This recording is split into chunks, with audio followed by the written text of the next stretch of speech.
Yo, yo, we are live, folks, but only in the pre-show. So there's not much show here yet tonight. We're just getting set up and just wanted to make sure that everything's working properly. Field Guy said, so I rewatched the Rainy segment and figured out the word. What word? What were they talking about? Was it when she was talking with Ellie and Ellie said something and Rainey told her not to say that? What was the word, Fieldy? If you can't say it, type it. So let's see. I'm going to start the broadcast to the radio station. That will pick up at 4 minutes and 25 seconds past the top of the hour. And we've got our special guest coming on tonight. I am going to trust that he's good with the time change. And let's see.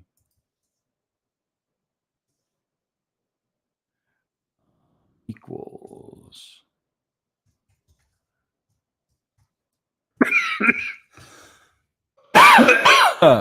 Oh, 4 degrees. What? All right. There we go. Had to get a conversion scale for Celsius because our guest tonight is in England, and I wanted to talk about a couple of temperatures. So he hasn't showed up here yet. Hopefully everything will work well on his end. Let me get my banner up. Banner is up. The overlay. There we go. Boom. So there we go. Voila. We're ready to roll. We've still got 2 minutes left before we have to go live. 2 minutes can go by really fast, or 2 minutes can be an eternity when you're doing radio. When you got nothing left to say and you're filling time, you're like, oh my God, I got 2 minutes to fill. When you're in a hot topic and you look at the clock and you go, oh my God, I've only got 2 minutes left. So it's both ends of the spectrum. We were out all day today. Well, all afternoon, in the cold. You see my face? See how red my face is today? That's a little cold burn from being outside. So doing an art show. Yes, Debbie, we got snow last night. Now, it didn't last long. It all melted off by noon. But there was about an inch of really heavy, wet snow. Good snowman snow, snowball fight snow. But none of it stuck on the streets or the driveway. It was only on the grass and the trees and the car, stuff like that. So cold, that's what. Yeah, that's right. Hey, Paige Rockwell. Good to see you. Paige Rockwell's soiree.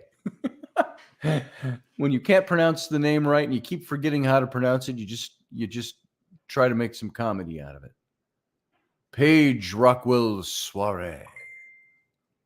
So there we go. Let's see if that's okay. He's on his way in 2 minutes. I'm going to tell him to hang in the wings, and I'll call you in. Now remember, it's 3 a.m. over there for him. So hopefully he's all his faculty. Here we go. We got to go dark.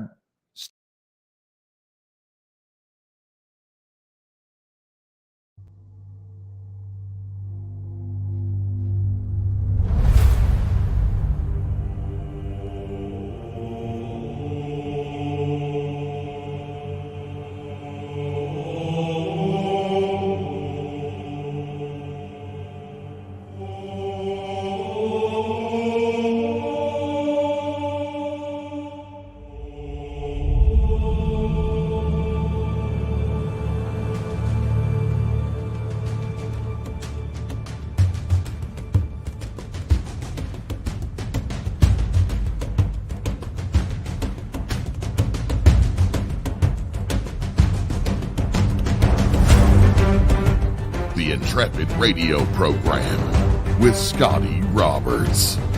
Intelligent talk.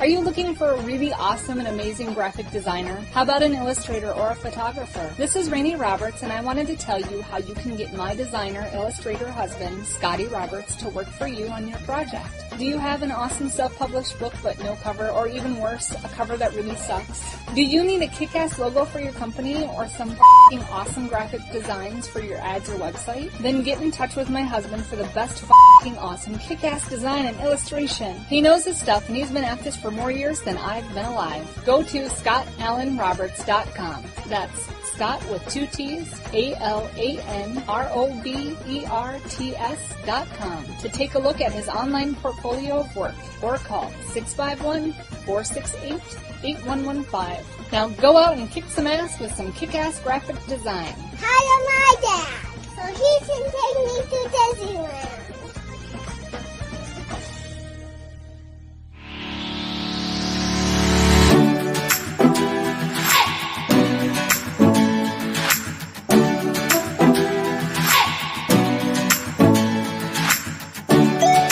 You're listening to the Intrepid radio program with Scotty Roberts.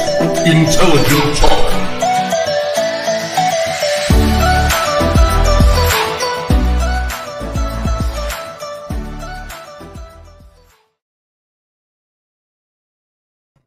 Well, happy Friday night, folks. Welcome to the program. I am your host, as usual, Scotty Roberts, and this is my show, the Intrepid radio program. And to the chat room, I just want to say, to the Pixie Post, this really is a cool place. It doesn't only look cool, it is cool. And of course, all the people gathering over there in the chat room are all the fellow Intrepids, and they are, they've been with this show, many of them for years, and some of them are new. And so come and make yourself cozy with them. They're a good bunch of people. And so I want to thank you all for being here, all of those of you over in the chat room. We've got a special guest coming on tonight. It's Mark Coultous, I think is the way he says it. Coultous, Coultous, Coultous. There it is. And he is somebody that I'm going to give you just a little bit about him. He's just come into the wings out here, and I'll bring Mark. I'll bring you in just a minute. He doesn't have a long bio that he writes out, but something I've gleaned from some of the things that have been written up about him. He's an Android developer that's been active at this ever since 2015. And so if you can do the math, that's a good 17 years. And the current app portfolio of his has 10 apps, at least according to this site. Two of the most important apps from Mark are the Spirit Communicator and the Paranormal Live Ghost Box. And both of them have been installed more than 100,000 times. And so that's a little bit about Mark. He's in England. The address here is he's in Leicestershire. If I pronounce that correctly, I don't know if he's still there, if he's back in London, or if that is London. Maybe that's a suburb of London. Shows you what I know. No, he's shaking his head no over there. So without further faux pas, I am going to bring Mark in, and you get to meet him now tonight. Hey, Mark, how you doing? Hi, guys. Yeah, I'm good. Just been all right. Dealing with a slight technical issue that got me a bit worried there for a second. But you know what I got to do? I got to plug in my. Hear that feedback? I don't know if anybody else can hear that. I can hear you. But I've got wicked feedback from the app that connects me to the radio station. Pardon me, everybody. This is so, as John Ward would say, so unprofessional. But I've got to turn this so I can get at the back of my computer. And you get to see the barren unpainted wall over there. There we go. Now I've got my mic on, or my headset on, which I should have done ahead of time, and I did not. Now we won't get any feedback, and I can hear Mark clearly. So I missed most of what you said when you came in. But Mark, give everybody a little bit of an idea of who you are, what you do. You know why I wanted you to come into the show tonight, so you can kind of focus around that. Let's just start there. Introduce yourself to everybody over here in the Intrepid radio program. So, yeah, I'm a paranormal researcher, basically into communication with the other side, and that's pretty much where I draw the line. Okay. So I don't like go out ghost hunting. I mean, I've been on them, but my main aim is to put a family in a form of communication with the other side. So using a tool or a method, or something similar of a similar nature. So, my research is to give them a guarantee of communication, so to speak, i.e. looking at certain conditions, times, equipment, and, all of these things combined together give you a better chance of getting that communication you're after. But when you was on about my bio, my short little motto is a paranormal researcher researching for the better communication to the other side. So that is exactly what I do. It's to put something in your hands that you could speak to a loved one or somebody and get validation that there's past, they do exist, there is an afterlife, and it just puts it to bed. If it never gives you any results again after that, so long as you've got what you need, that's my goal. All right. But the devices do actually continue on beyond that with other people trying to come through because they realize this device is working and hey, they can hear me. So yes, you get a lot of them come through. I guess you would almost classify yourself as a bit of a nerd because you are focused on your electronics and the things that you do.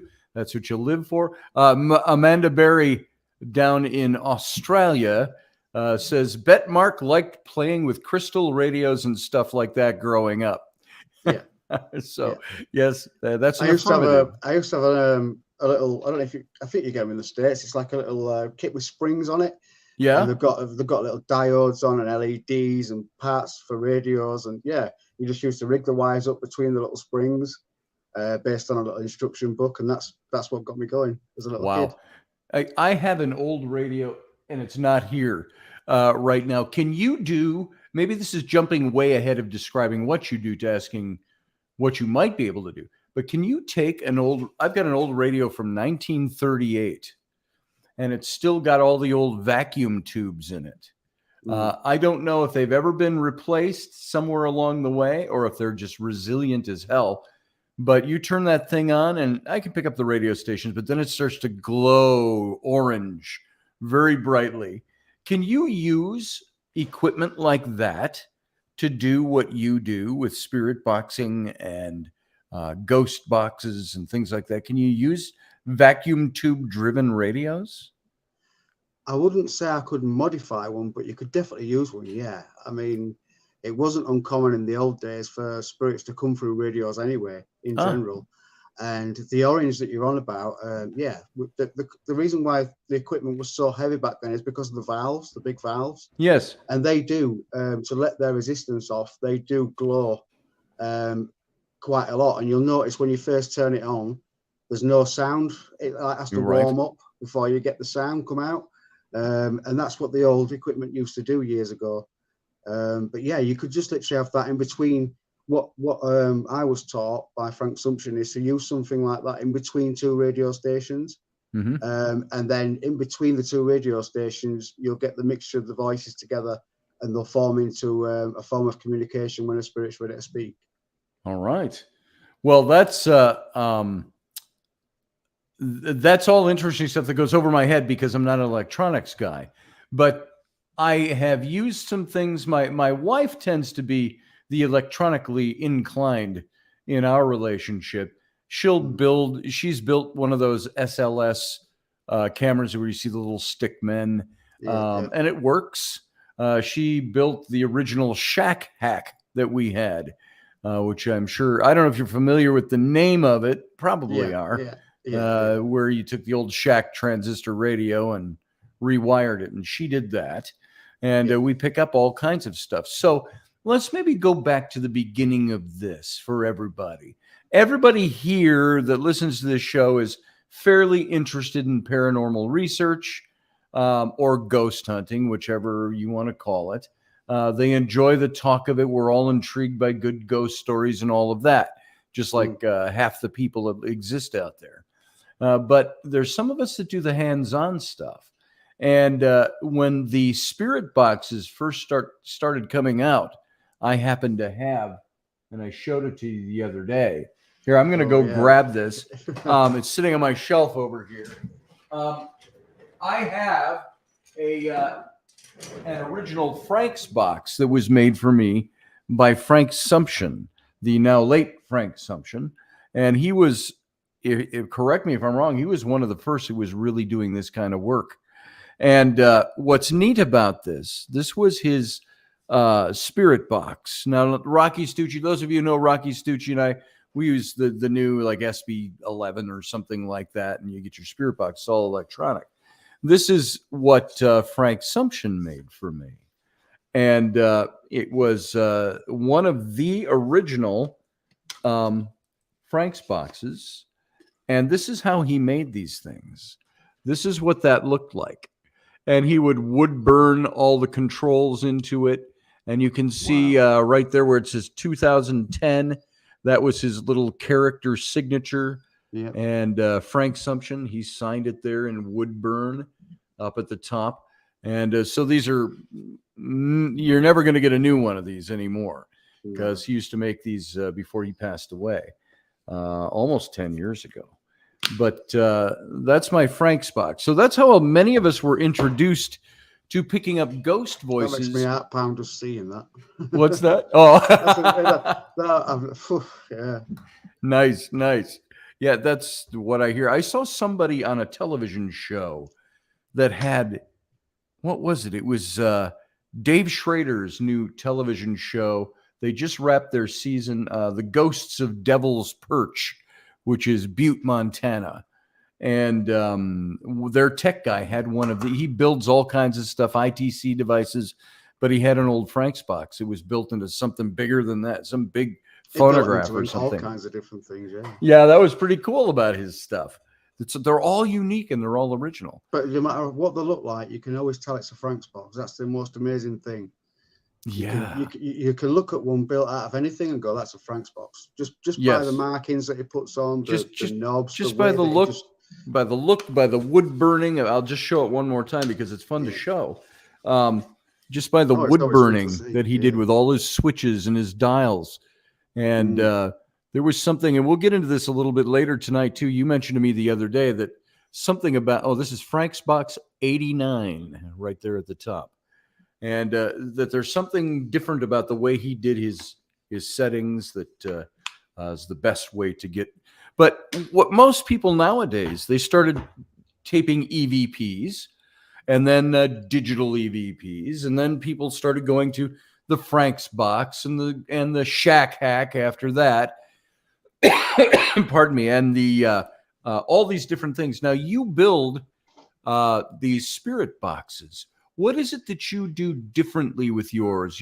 Now I know you've got like a waiting list, that's 3 football fields long. But what do you bring to the table with yours, and what is it that got you into doing this the way you do it? Frank, basically. Frank. Oh. Yeah, I mean, I was an old school guy.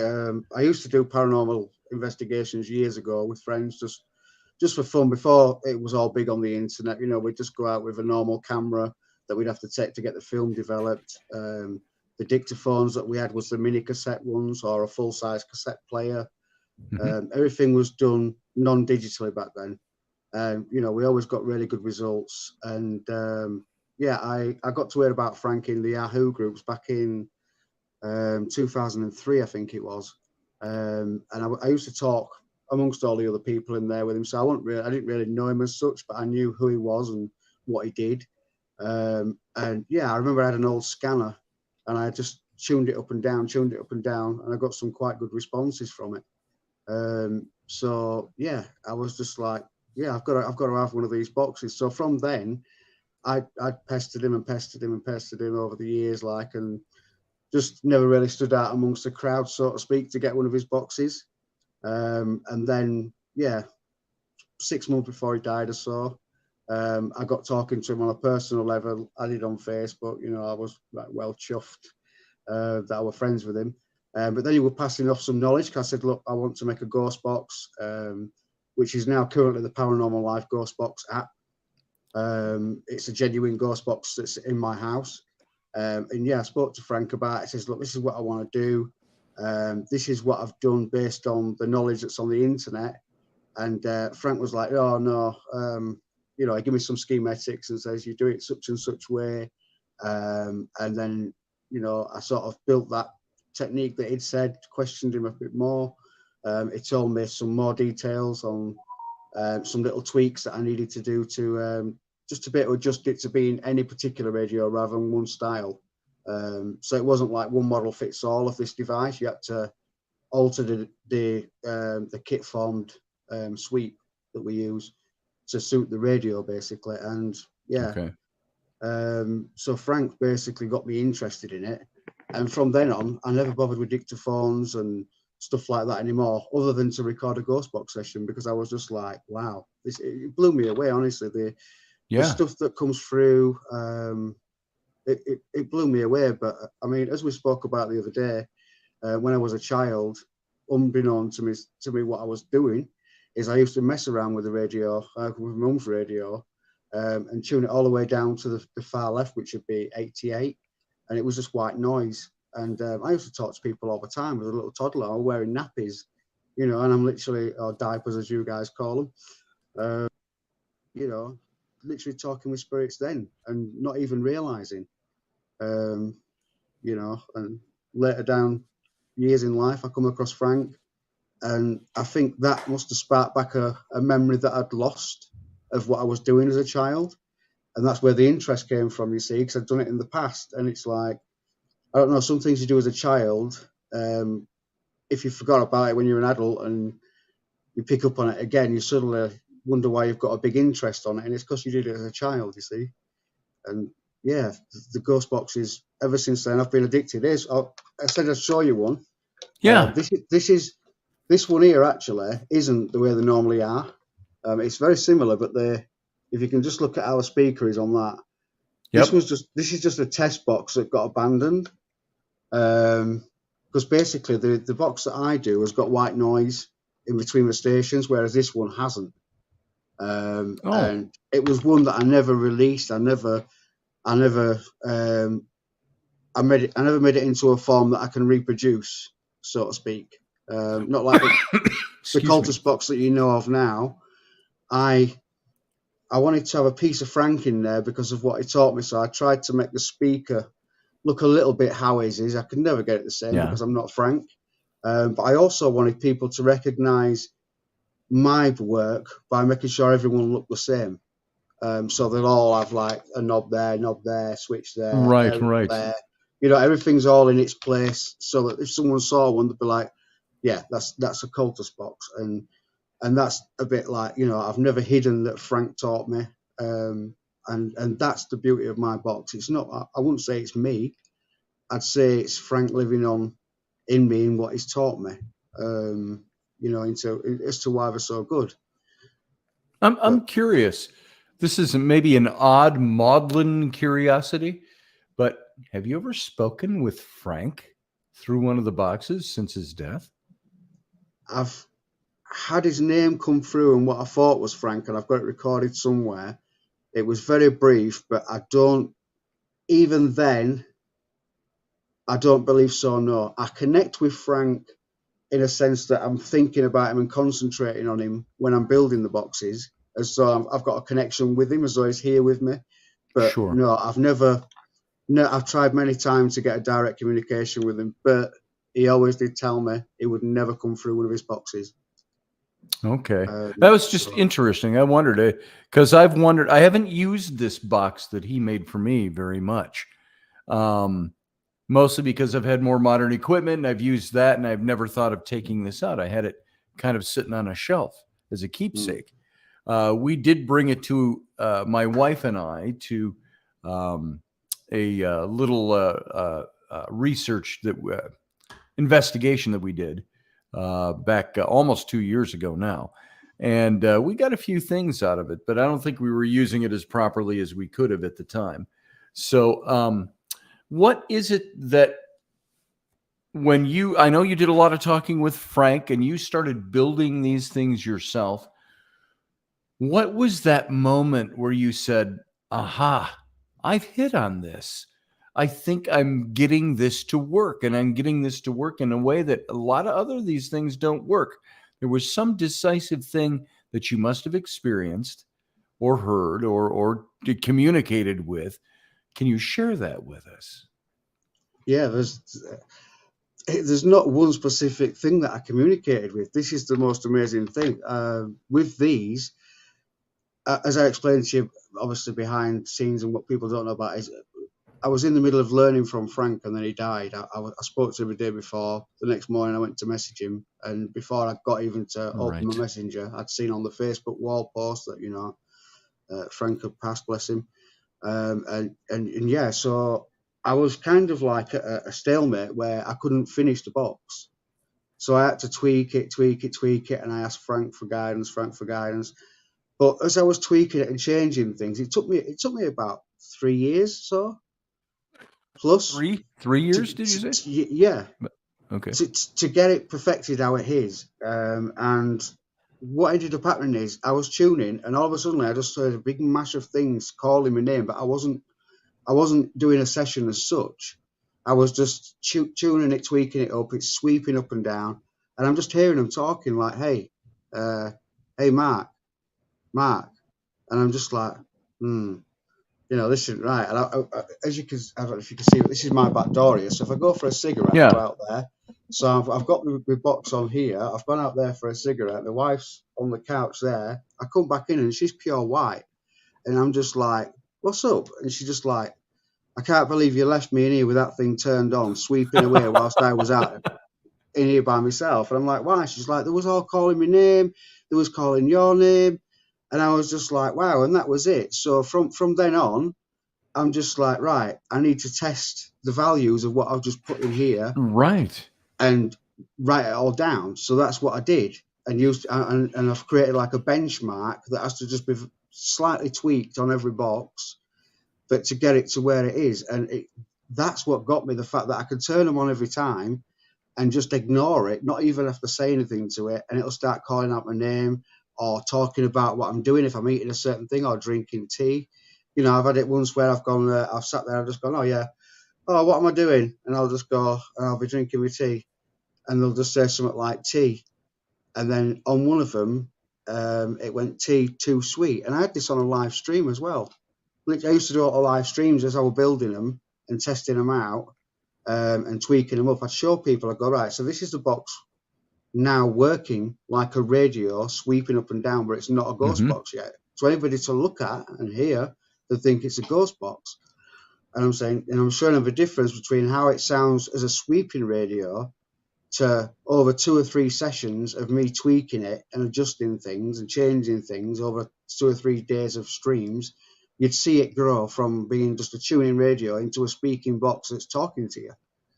And yeah, that's what's got me and give me the buzz. And from then on, I was just, there was demand started coming in for them, because I love seeing every box that I've put out there. I love to see the results that come from it. And I've sent them out to paranormal teams that have bought them, and the results that have come back, I watch their videos and I'm like, wow. But at the same respect, I'm proud as well, thinking, if I hadn't have made that device and put the work into it, and it wasn't in their hands now, they wouldn't be getting those results that they're getting now, and they wouldn't be so blown away. And it's all over YouTube. The people that use them, they're not always necessarily titled that it's my box. It's just going to be in someone's investigation. But I've handed them out to teams that people call fake, and they've had amazing results, which made me smile, because I'm like, well, if they're fake, they're getting real results now. So I had a very interesting event happened to me, and it's now about 12 years ago, thereabouts, and we had a little fire in our house, and it burned out part of the front wall of the house before it got put out, and they sealed it all up and so on. And I sent my kids off to their mother's house, my older kids, from a previous marriage. Sent them off to my mother's house, and or their mother's house. And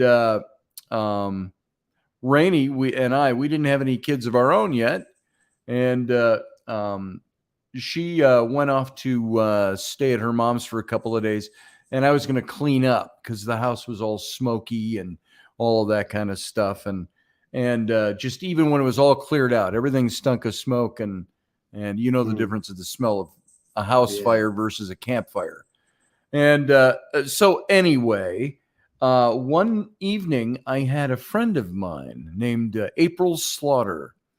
And she's written a few books, and she's a speaker at events, but she was pretty big with the Frank's Box, the Spirit Box, the ITC.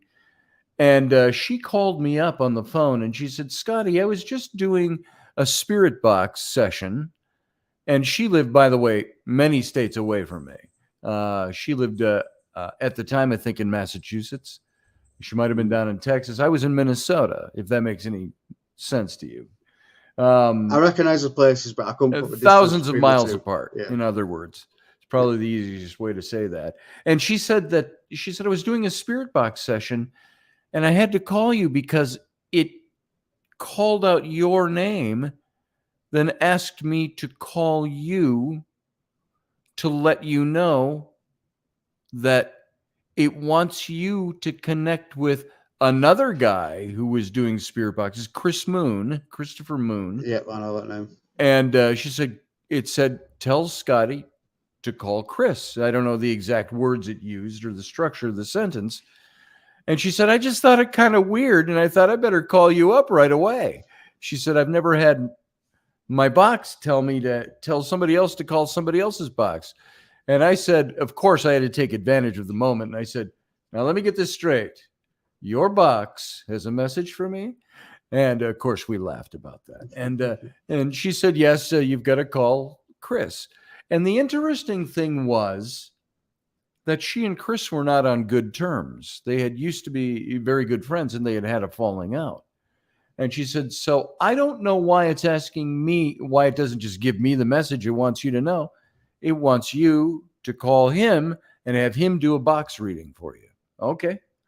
And I said, well, thank you. And so I called him, and he said, well, that's definitely unique. He says, so let me get this straight. He said, April's box told you to call.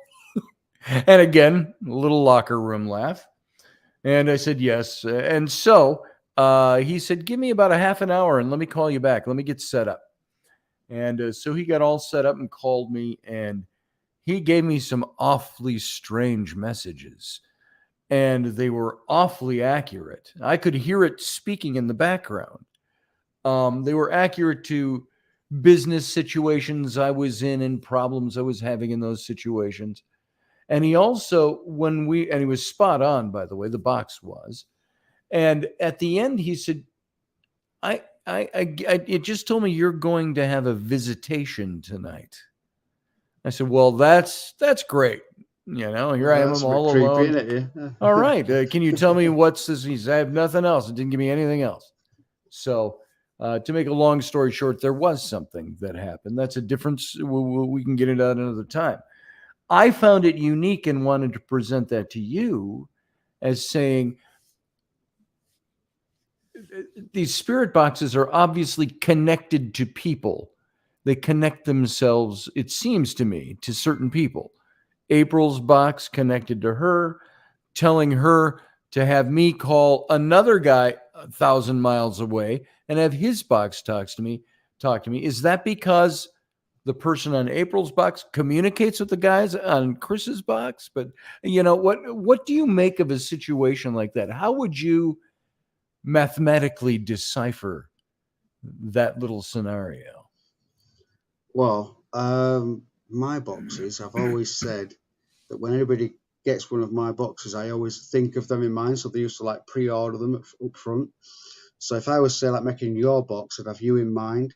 And as soon as I've got communication with that box, it's like I've opened up a portal, and a spirit will regularly communicate with me throughout the process of making that box, which then obviously you get the box.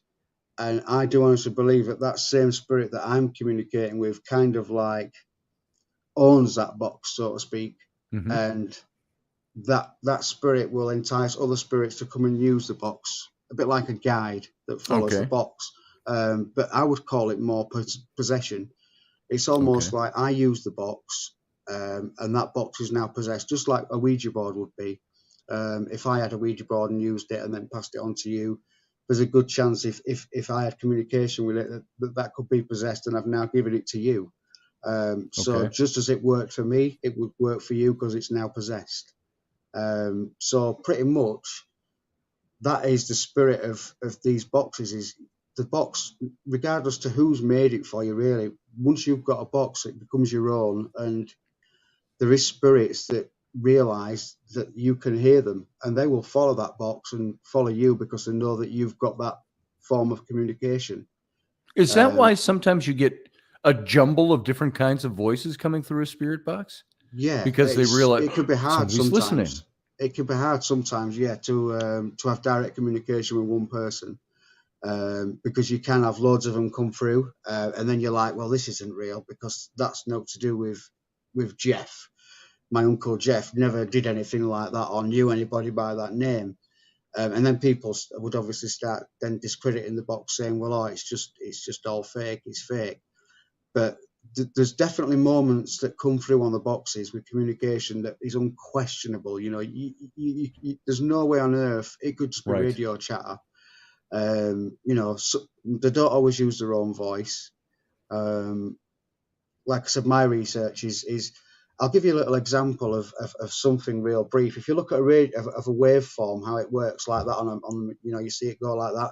Well, you imagine that, but with a line smaller going through the opposite of that. So it's up, it's down, but one smaller. And that's on my logo. And the reason why that is because the smaller one is the EVP. The big one is the actual sound. The smaller one in between that is the EVP. And the way that they work is they need a carrier wave to come through.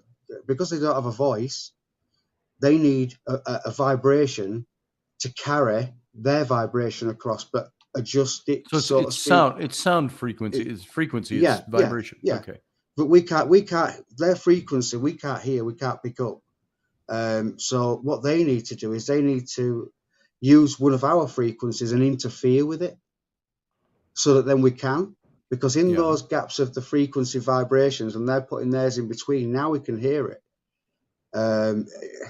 It's a bit hard to explain without getting really technical and confusing and having to talk for an hour and explaining certain theories on things. But yeah, you know, it's like when you listen to an FM radio, for example, when it goes silent, there is actually a tone there in the background that we can't hear. And if that wasn't there, your radio wouldn't be able to pick up that radio station.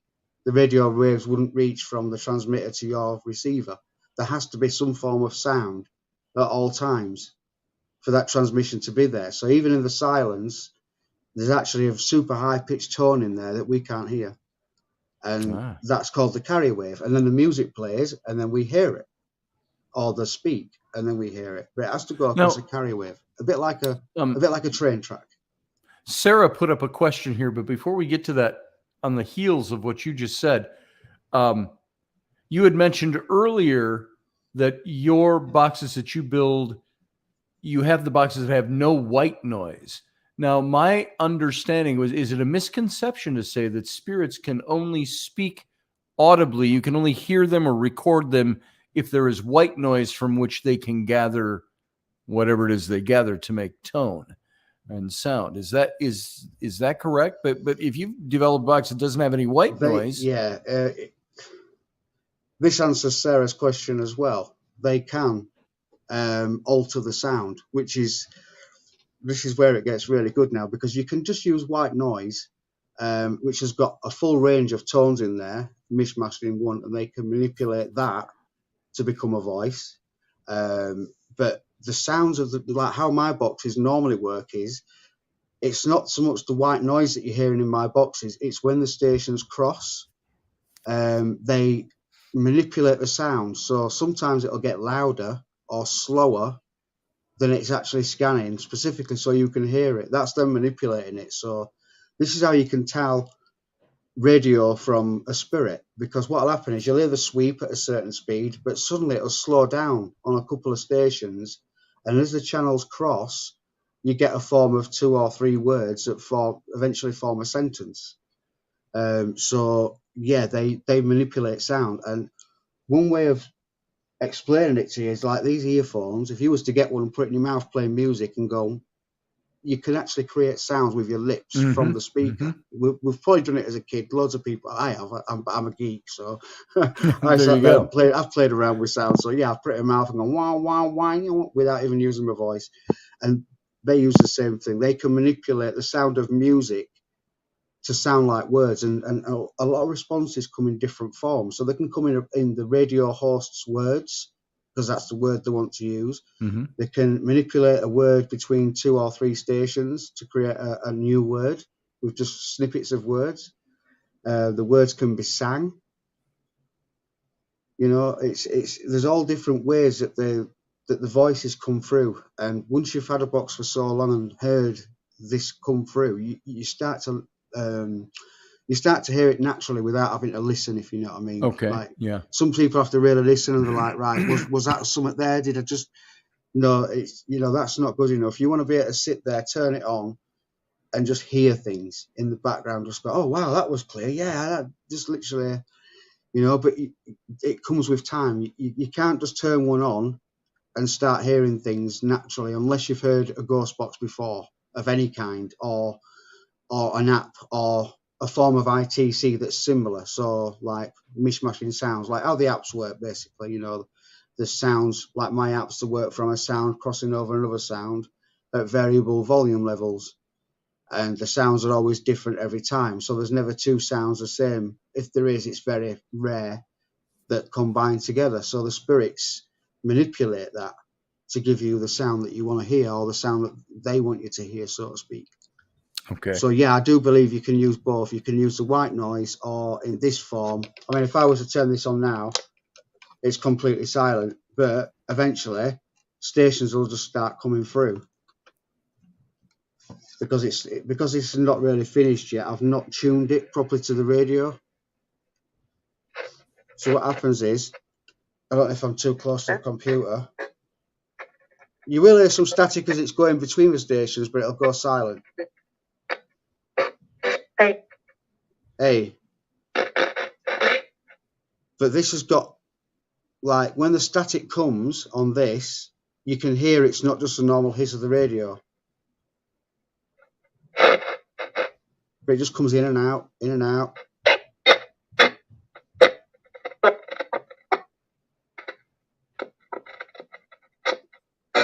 Now, is that voices? Is that somebody trying to... Is that the kind of sound you'll get with a voice? Yeah. On that one? Well, what'll happen is, if I don't talk to it, it'll probably say my name. If I just ignore it.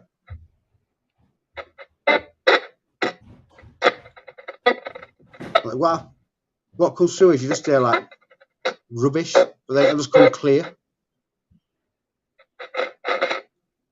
But I am next to my computer here as well, so it will be taking a lot of the radio stations away. Is your wife like mine and says, I'm into all this stuff, but please don't do it in the house? She did at first, but yeah, now she's all right. She's always been in tune anyway, but she's tried to block it out. Well, that's good. But now, I mean, I've made that many. She's used to hearing them. I mean, they'd be on all day long, just sat on in the background, because obviously I'd run a full set of batteries for every box before I even got posted out, just to make sure it wasn't going to go faulty or anything like that. So yeah, they'd just be sat on in the background with a low volume and talking away to each other, like 2 boxes together, and suddenly start having a little chit chat with each other. When they can realise that, one would speak, the other one would turn around and go, hey, did you hear that? Yeah. How did you do that? I don't know. And it's just like, that's idea. That's what you get between the two of them. It's like they're just as confused. They're like, what's going on? Yeah. I didn't have a voice a minute ago. Now I'm suddenly thinking things, and it's audible. I can hear myself speak, hear myself think, so to speak. Right. And yeah, It is brilliant. I mean, I've tried loads of different things. I told you the other day I did with a laser pen. Yes. I plugged in into the headphone socket of one of my boxes. I plugged in a headphone jack in there on the wires. I just put them to a laser pen, and pretty much just made a loop basically with a little diode on there, so I didn't blow up my radio, and transmitted the radio sound through the laser to a solar panel off a garden light that went directly onto a little amplified speaker, a little pocket speaker, and transmitted the sound across the room. And the session that I've did with that is on YouTube, and the responses was phenomenal. If you look up Mark C Paranormal on YouTube, there's a session on there, and I do say on it that it's using the laser, and that was the most strongest session I've ever done in terms of like crystal clear, consistent. I mean, there was 5 of them coming through at the same time, so that's why it was such a good session, because there was 5 of them and they stayed strong throughout. They didn't weaken off. And yeah, they gave me the names. Did you say you posted that to your YouTube? Yeah. What is your YouTube? Just so I can get it in here in the channel for people. It's Mark C Paranormal. So C as in just the letter C. Mark C after the Mark. Paranormal. Yeah. All right. Folks, if you go over to his page, there it is in the chat room. Excuse me. Yeah, that's correct. You can listen to some of these things he's talking about, some of his own sessions.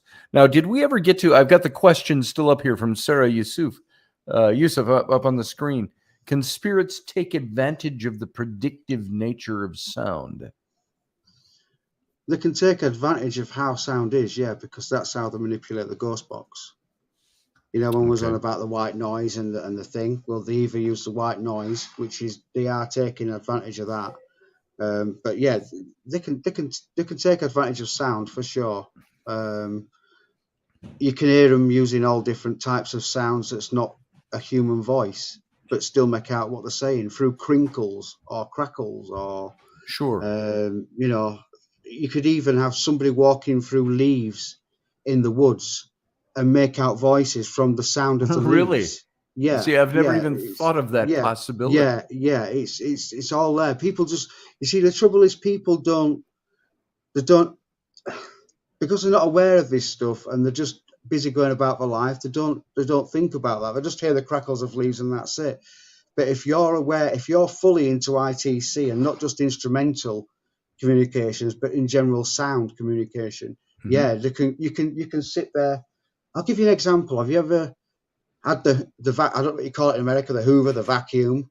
Yeah. You're picking up the dust in your room and everything, and then you can hear sounds and voices in the motor as it's spinning. There's a big phenomenon about it. There's so many people have experienced it when they're hoovering or in the shower, just the sound of the running water. They hear voices in their own home and they're convinced that somebody's either in the house with them, in the shower with them, or, you know, if they're hoovering up the room, some people hear singing whilst they're hoovering up, and they turn the hoover off and they're like, that's strange. Turn the hoover back. I suppose I don't think about that, and other people don't think about that because we associate it so basically bring their singing through as they're naturally singing around you, not realizing you can hear them, not even intending for you to hear them, but the sound's carrying over through the sound of the vacuum. Well, I was just starting to say that it maybe we're hearing things, or the things we hear are coming from other sources. It's not necessarily electronics that governs the ability for a spirit to say something. Oh, for sure. Audibly. Yeah. That's very interesting. I never even knew that or thought of, I never even considered it before. Yeah. You could get a dictaphone and get some cellophane or something like that and just crinkle it. You could ask a question and then crinkle it and then listen back.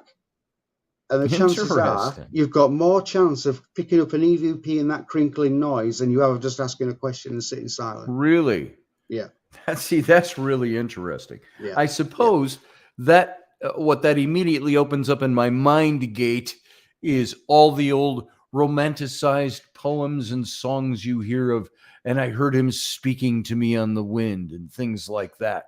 Maybe there is really something to that. So yes, that's very you interesting. see, yeah. Now, Yeah. Steve Clark asks a question here that's very similar to something we had a show, a topic this, I don't know if it was this week or the week before, but the very famous skeptic, Michael Shermer, head of the Scientific American magazine and a skeptic that's always called on television shows and everything. And he was your dyed-in-the-wool skeptic, but he had a paranormal experience that was very similar to what Steve's asking here. He says, what or how would electronic radios not plugged into the wall play music from the 40s and the 50s? It doesn't have a battery at all. Now, Michael Shermer said he had an old transistor radio of his father's, or I'm sorry, it was his fiance's uncle. And he had passed away. And on their wedding day, that this little transistor radio started playing music, classical music, and played all the way up through the end of the ceremony. They came back to the room. It was still playing. And then it never worked again from that point on. Never could find a way to make it work. And so he was insisting, is this a paranormal experience? The skeptic, he said, yes, it is. So have you experienced that before, where you have electronics? Now, obviously, as we've just concluded, a spirit doesn't need electronics to make something work. But what would you say about an electronic radio that's not plugged in that will play music? Does that have anything to do with what you research and study, or is it something totally different?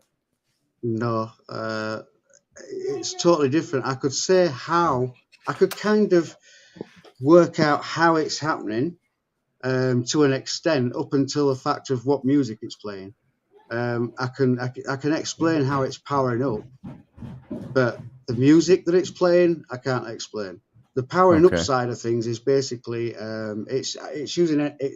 The spirit's giving it energy from around, which the Earth's got. We've got so much energy around us. We're not using it. We stopped using it hundreds of years ago. But yeah, so for example, if you get a plasma ball and get a light bulb and put it at the side of it, it will light up without no wires. And that's also on my YouTube channel, by the way. So yeah, transmitting electricity in the air and then lighting up a light bulb, they do the same thing to power up the radio and the valves inside. But the fact that it's playing the 40s and 50s, the only way I could explain that is possibly by manipulating the sound that's already coming through the radio. If it's receiving anything when it does power up, then they're manipulating that sound that's coming through, as they would do a ghost box. But I have heard of it happen. It's not uncommon. I've never had it happen. I would love. I've never had that. As far as I know, I've never had that happen. There's a lot of things I'll chalk up to other things, but maybe I've experienced some things I don't think I realize I've experienced. People experience things and don't realize they're experiencing it, though. This is that's thing, like because you just minor league blew my mind with the whole idea that, you know, if I sat here and wrinkled a piece of paper or the heater over there that's blowing, that can all create voices, and you think you're hearing something. I've had times where I've heard my name, or I've heard something. I'll be alone in the house and nothing. It wasn't spooky. There was nothing like that going on, but I was dozing on the sofa, and it could be a dream, but I could swear a woman said, "Scotty, wake up," like that. And I woke up and I'm like, was there a voice I just heard? And so maybe that's that. Did you have the TV on in the background by any chance? Because no TV that day. No TV.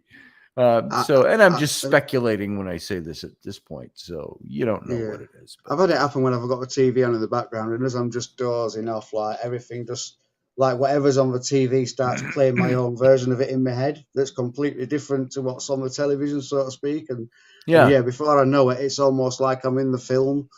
and they're talking to me, so to speak, by name. But I get that every time I drift off when I'm watching TV. That's why I asked if you have the TV on. But no, you know, usually when you're drifting off naturally, in general, you're shutting your senses down. Your natural senses are shutting down, so you then open more psychically to your surroundings, because you're shutting down your hearing, you're shutting down your vision, your concentration's now shutting down. So now your third eye is now open, and you're receiving it, basically. So you would naturally pick up things. Maybe Steve as you over go in to the sleep chat or falling room. asleep. Steve Clark over in the chat room. You said it was never plugged in. It was brand new. You know, maybe this has more to do with you than it did with the radio. As Mark just maybe suggested, that maybe you've got some psychic ability that's drawing that in, and you're the one making that happen. That's an interesting take on that as well. So I see lots of frequency physics, says Professor Bauer. He's one of our regular guests. He's going to come on here pretty soon. And you know what? We're already off the air over on the radio station. I lost track of the time. And the radio, we broadcast audibly only over on the radio station. And we end at 56 and 25 seconds after the hour. We're done there. And we just breezed right through the end of that. Oops. That's how just like... Yeah, just boom. That's the last I looked at the clock, just blows out. Poof. Yeah, I looked at the clock about 20 minutes ago, and I thought, oh, we got 20 minutes. Now we've expired that time. So here's what I will do. If you can stick around and would like to, I've either kept you up really late to be here, or I've gotten you up very early. So one of the two. If you want to stay up a little later and maybe have some people come in and ask you some questions, or if you want to say, hey, I'm up already, I might as well. Can you stick around for a little bit? I can stick around for a little bit. Yeah, okay. No problem. I'm up late now, so. All right. Well, we have a little gig that is the post show, that after we go off the audio on the radio, I say we have the captain's cabin. It's the post show. And so I'm going to just play a little commercial break.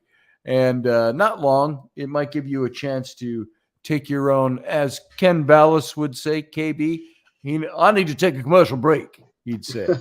And so... a cigarette break, toilet break, commercial break. Yeah, it's all the same. Tea break. There you go. So let's go out for a couple of minutes, folks. We'll play some intros and outros and an ad in between, and we'll be right back. So don't anyone go away. We'll be right back with the Captain's Cabin. Arr.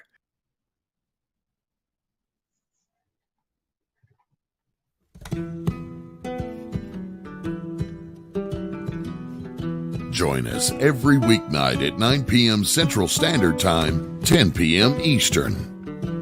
The Intrepid Radio Program, a Scotty Roberts Productions broadcast.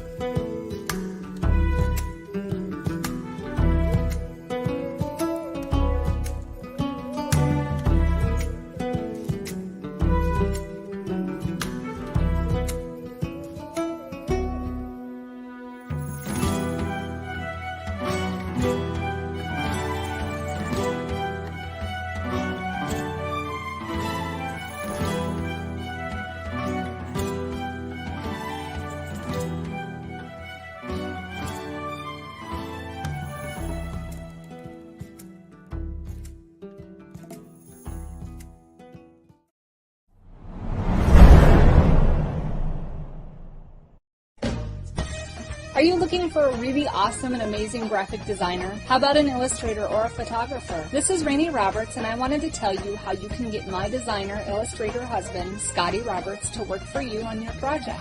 Do you have an awesome self-published book but no cover, or even worse, a cover that really sucks? Do you need a kick-ass logo for your company or some f***ing awesome graphic designs for your ads or website? Then get in touch with my husband for the best f***ing awesome kick-ass design and illustration. He knows his stuff, and he's been at this for more years than I've been alive. Go to ScottAllenRoberts.com. That's Scott with 2 T's, ALANROBERTS.com to take a look at his online portfolio of work or call 651-468-8115. Now go out and kick some ass with some kick-ass graphic design. Hire my dad so he can take me to Disneyland.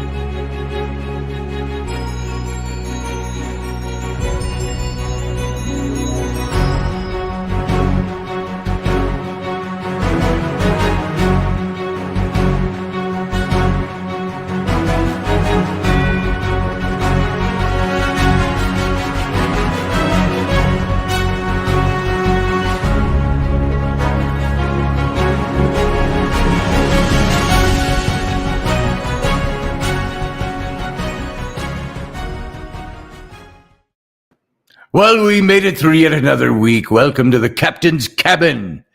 Glad to have you all on board. And for this, the post show, where we tend to, I don't want it to be as grandiose as letting our hair down, because it's not really what we do, especially when you have so little of it like me, but where we're less formal than being on the radio station. And so if you want to call in and talk to Mark, and I saw Sarah was here and then she disappeared. I hope you do come back, Sarah. And for a conversation, I saw Robert Bauer, Professor Bauer in the room, and Uncle Dave is in the room. And if any of you are out there and you would like to talk with Mark or ask Mark a question, you know, you're certainly welcome to call in. And I'll kind of take you as I see you coming. And so I will post right now a little invite for you. If you don't know how to get into the studio, use this link, and that'll call you right into the studio. And we're just waiting for Mark to come back, and hopefully Sarah. Maybe Sarah just dropped completely because I don't even see her in the chat room now. Sarah, as you know, is a fairly regular participant over here in the captain's cabin. Oh, there she is. There is Sarah. Sarah, how you doing? Hey, Scotty. Good to see you. And we've got Uncle Dave. Buddy. Dave, always the nonconformist. Everybody else is in a horizontal window. You're in a vertical window. Well, I'm on my phone, and the phone is really set up for portrait. Right. And usually you turn phones sideways to get the horizontal. Right, can, but the camera's then in a weird. Yeah. Then the camera. Oh, well, there you go. You don't have to. I was just giving you shit. So, also we have. I thought I saw Mark in the background there. There he goes. He might. I think he's heading out to have a smoke. So we'll wait till he comes back in. I see Pearson Castile is here. How you doing, Pearson? Hey, Scotty, I'm doing pretty well. Right on. Had a few questions for Mark tonight. Definitely a really interesting guy and interesting topics. So I figured very I'd interesting. Join and talk with you guys. Well, I think he will be back in a few minutes. I think he stepped out for a quick smoke, and since he's given us a second hour of his life, we can maybe accommodate his smoky treat. And I say, when I go outside for a smoky treat, I call it suckling at the teat of the black mistress. So there you go. So how's everybody over in the chat room tonight? You can just sit there, Pearson, and really hang out. When he comes in, we'll get your question out in front of him. And there's Remeldian is there. So I don't want to bombard Mark, but we're going to have 5 people and Mark when he comes back. How you doing, Remeldian? I am well.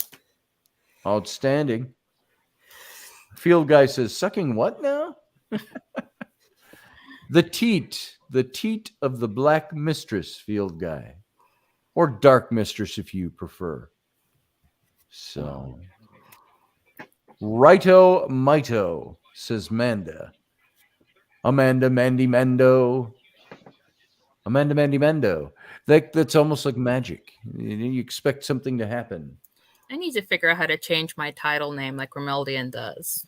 You go to Google and you go Okay. to your managing accounts, Mm-hmm. and then you go to your username. Oh, okay. I'll do that later. This is Play with that. great because we got me, as usual. We got Sarah and Pearson with just their icons. We got Romeldian with his typical half face. And then we got Dave over there tinkering and working on something with tools. I had the TV on in the background. I was just trying to get everything shut off so that. And then we also have Professor Bauer. We're just waiting on Mark to come back in. I think he stepped out for a little smoky treat, and but he'll be back. We're too short of a Brady Bunch. There, that balances out the corner. That balances out the corner. There it is. Yeah. So it was a fascinating discussion. I had some interesting thoughts as he was describing his device, and so I've got a couple of questions on the informatica side, specifically as it relates to the frequency range that he's working in, or that the device is tuned to. I think there's, as I posted in the chat, to me this is all frequency physics. And it's about having access, being aware of, being able to dial in to the frequency. So I'd like to understand what frequency ranges is he working at. Oh, we have so many people in here tonight that we lost somebody and I couldn't figure out who it was.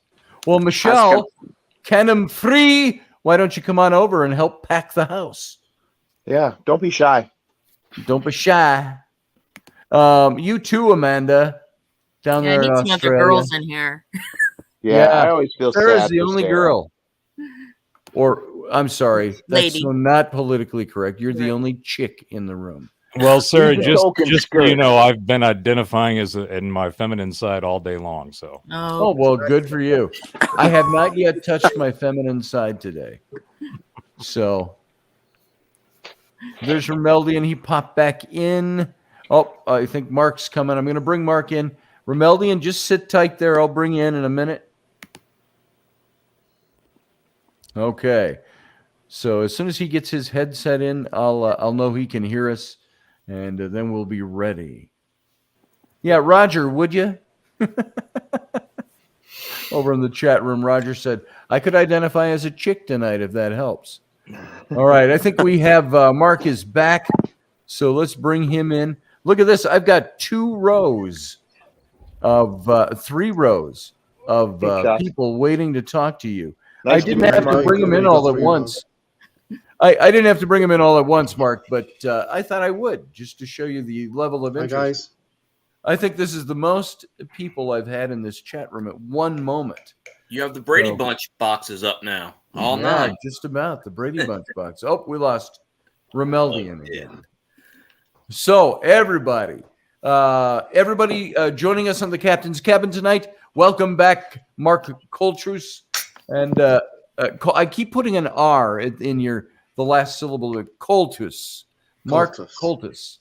And so let's welcome him back to the program.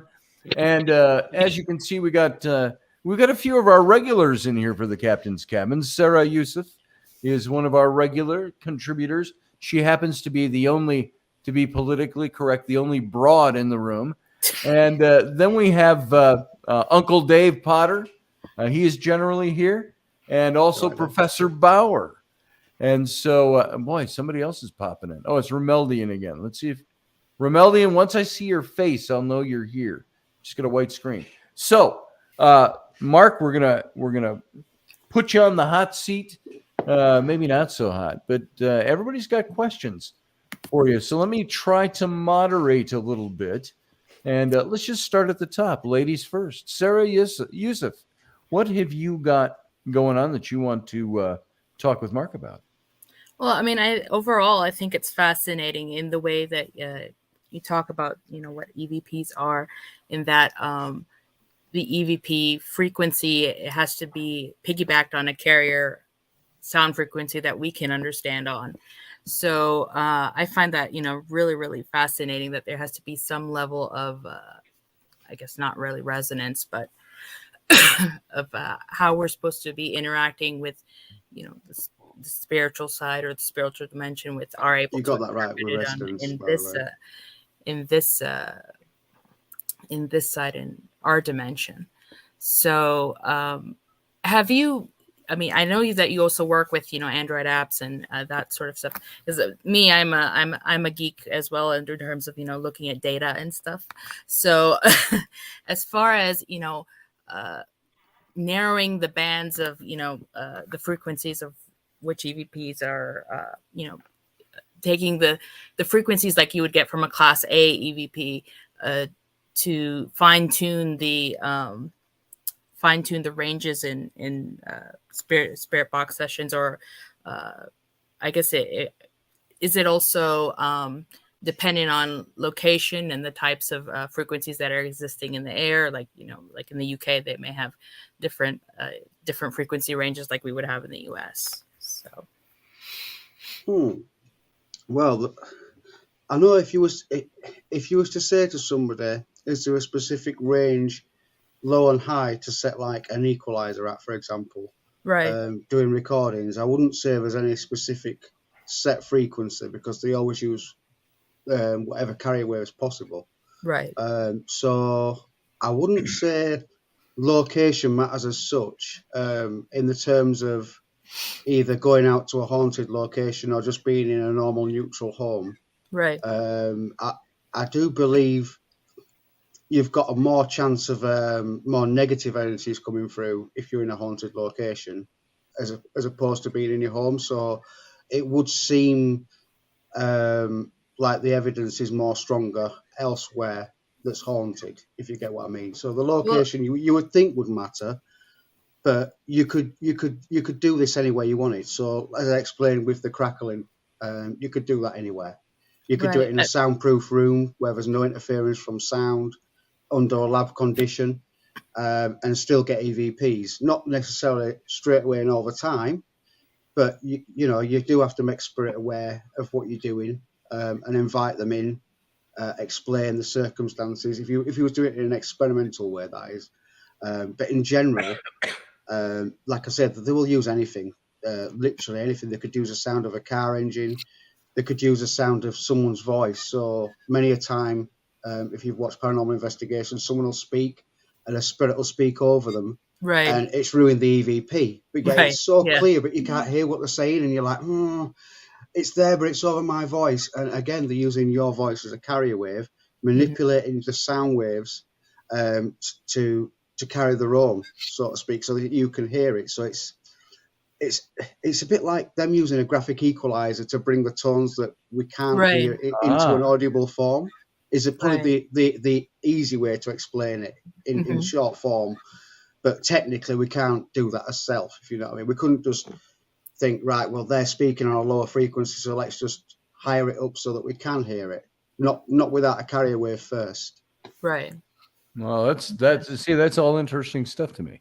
Stuff I'm learning as I go, and I've been doing this for years. That people, I don't know, people use equipment and the research spirits and stuff like that. But this is like I say, this is what I specialize in. It's the small details that people don't normally look into that I do. It's all about factors. The more factors you've got in there, the more chance you've got of getting good results, as opposed to just coming in a room, turning a dictaphone on and asking questions. If I say there's a full moon tonight, there's a good chance. There's a thunderstorm going off. Yeah, we've got the energy there. You put all of these into the equation, and you've got a really good chance of getting some good responses. And that's pretty much what my research is. It's about finding the best conditions, the best materials, the best recording devices, the best sounds, and things like that, so that then eventually one day I can come up with a little book or a little guide where someone can do it and go, right, yes, I know that, you know, my grandma's passed and I just want to know she's safe. They can do this here method or use this here device, whichever way it is. And then, yeah, they get that response back. They're happy. You know, grandma's happy that she spoke, and that's it. She goes on her way and they're like, wow, yeah, you know, I just spoke to my grandma. She's fine. They have a few tears and let her go on a merry way, you know. And that's my intention, is to just do away with psychics completely and let somebody experience it for himself. Right. You know, that's my goal in life, is to let them say bye to a loved one. But in the meantime, everything's experimental, so my stuff generally goes in the hands of paranormal investigators and ghost hunters, and yeah, that's where I get to see the evidence and the results of it working, so to speak. Sure. So would you say that the white noise that are traditionally used in Frank's boxes, is that pretty much the standard in terms of, you know, the initial carrier wave? Yeah, that's where that's the baseline that it's all stemmed from. Yeah. Because you were also saying that you know, when a voice comes through on the spirit box, there's also a slowing down. You know, there's regular speech, and there's also that slowing down of the words that our minds interpret as, you know, words, and what the other side is supposedly saying. Yeah. With the it's differential, a bit like highlighting it so that you can pick it up, so to speak. Right, It's like a changing pattern. If you hear something going beep beep beep beep beep beep beep beep, it's a bit like that in a sense, but without the beeps. You know, you generally hear the sudden change in the sweep, and sometimes you might not. They're trying to come through, but they're not quite come through, so they'll try again. But you generally get the gist. It's like it'll start to come through. Sometimes it can just come through really strong and then get weak. But other times it'll start out weak and then get really strong. You know, there's never a true way to define how it's going to happen, but you just know over time when you're listening.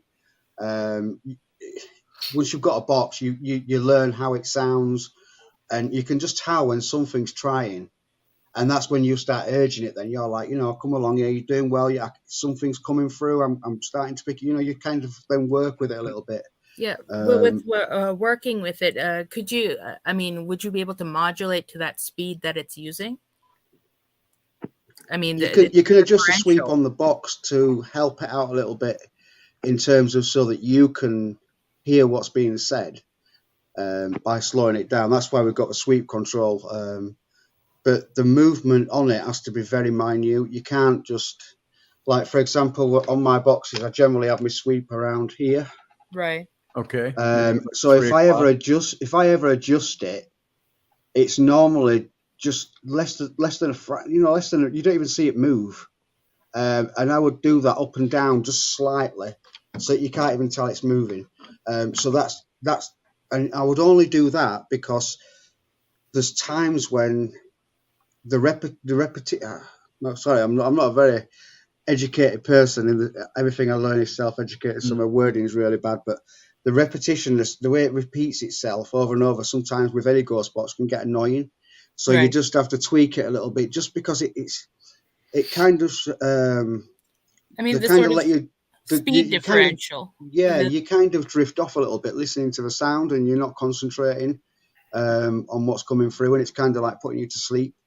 So yeah, you just adjust it a little bit, but then they start coming through clearer. So like if they're not coming through as clear, or you're hearing them, but they're just not quite, you can just hear the frequencies are not quite working from in between the two stations. Sure. You can just adjust it ever so slightly up and down, and eventually you just hit the spot.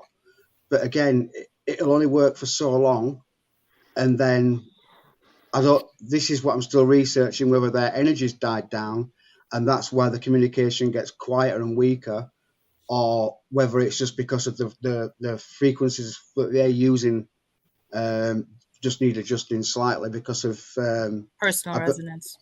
Yeah, I believe I don't believe that spirits are on one particular frequency as of us. Right. They fluctuate a bit like an ocean, like waves coming in and out, so to speak. So that's what makes it a bit more difficult with the box. In terms of if you've got it on the same, you just got to tweak it every now and then just to keep that communication going with the specifics. Well, that makes sense. You know, it's like staying in tune with them. Yeah, I mean, I listen to paranormal shows and where they're saying they're doing ghost box sessions, and then they say they hear stuff, but I never hear it. I've had a few friends like that. I've had friends that are skeptical friends, and they capitalize on their skepticism. And I'll play them an EVP or something I've recorded, and they'll say, "Now, did you hear it say that?" And he'll go, "I didn't hear anything." I go, "Let me play it for you again." "Nope, still don't hear anything." And I'm like, and I play it back, and it goes, "Get out of my room right now." And I go, "You did not hear that?" And he goes, "Did you hear it now?" "Nope, didn't hear it." And I'm like, "You bastard, you're just being belligerent is what you're being." Chuck, have you ever had any experiences with this stuff? I know you're sitting over there.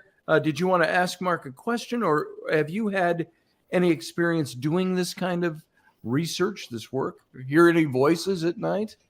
No, I hear voices at night all the time, but I don't know if that's anything special.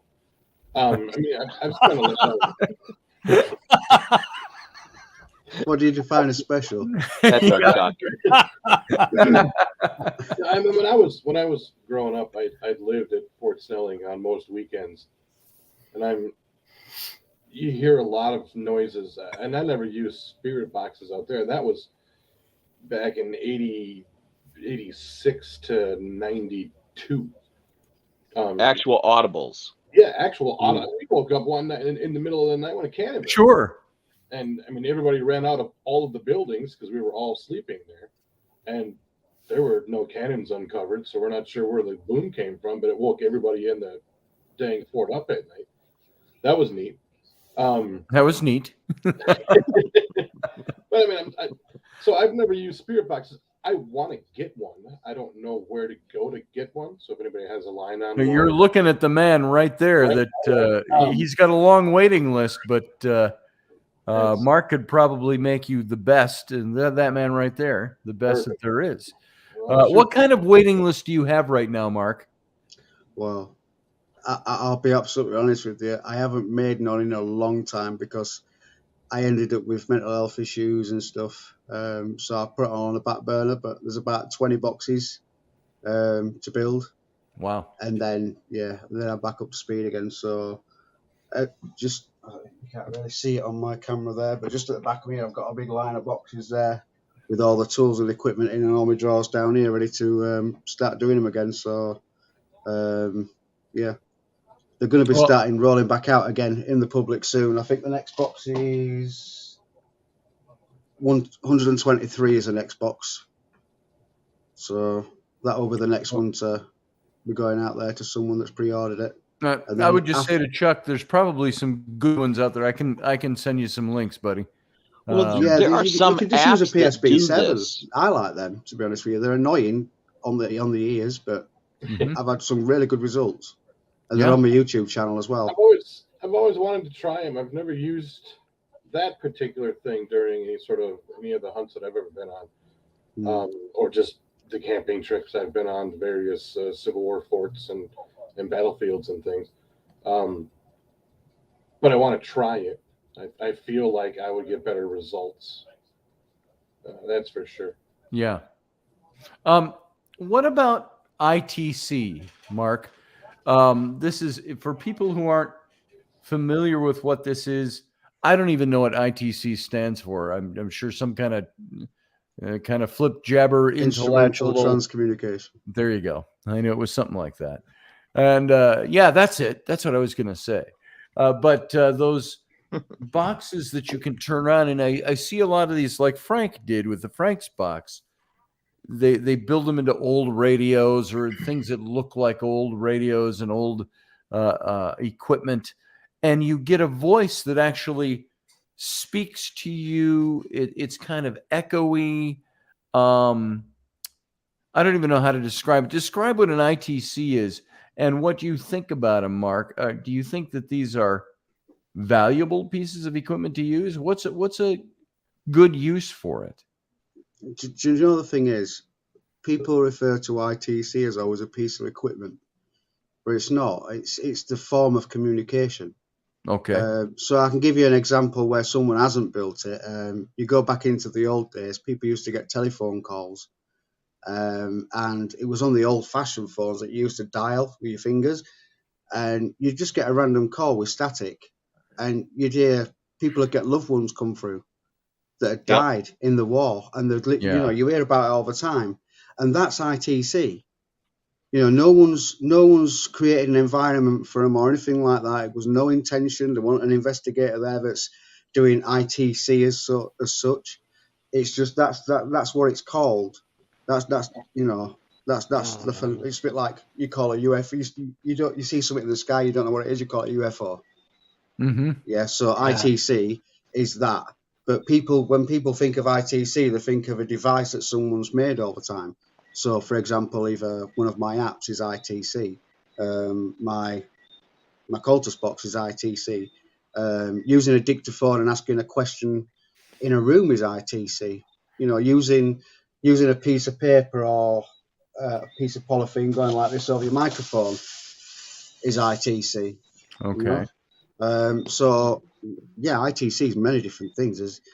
It's not one specific thing. Are you familiar, Mark? And my name is Professor Bauer, and I appreciate the work that you've done. I've got some questions about some of the tech, but one of the things you just sounded like you were talking about was this AMSR that is currently extremely popular. That's where all of the sounds are. People are rubbing on things. I've come across that. Yeah, that's right. They do that. Yeah. I actually heard that on they use really sensitive microphones, don't they? And they scrunch things and like all creak can things blow on it. All kinds of tactile sounds, and it gives you that's really weird actually, because not many people can pick up on it, but I can, and it's like you get like a tingling sensation down your body. It's really strange, and that's from them sounds. But yes, no, in terms of what I do, them sounds are there just to create a wave. It's basically just a form of how can I describe it? It's like I'm just creating a different tone set for them to use. You know, like white noise, as you'll know, is pretty much a very big mix of high and low tones mishmashed together. So there's a very good broad frequency of tones for them to use. Whereas this is a bit more narrow. But some people, when they're listening to white noise, they can't hear the EVPs over the top as clear as they would do with that. And also, when we move it, so you can move it in the form of words, but you not realise it. So, you know, you could literally practice yourself and ask a question, and then speak the words, but move this in the form of how the words would sound, if you know what I mean. And then you could listen back for that sound whenever you're just going like this in any old random way. But that's how you train your hearing to hear them manipulate the sound of the bag. If you know what I mean. Now, and that's what leads me to the next question is, it seems to me, at least I'm not familiar. What I know of this particular area, I know through Scotty and Rocky and their exploits running about capturing all these kinds of sounds and scaring the shit out of people. It's what we do. Yeah, and you do it so well. Not the intention. But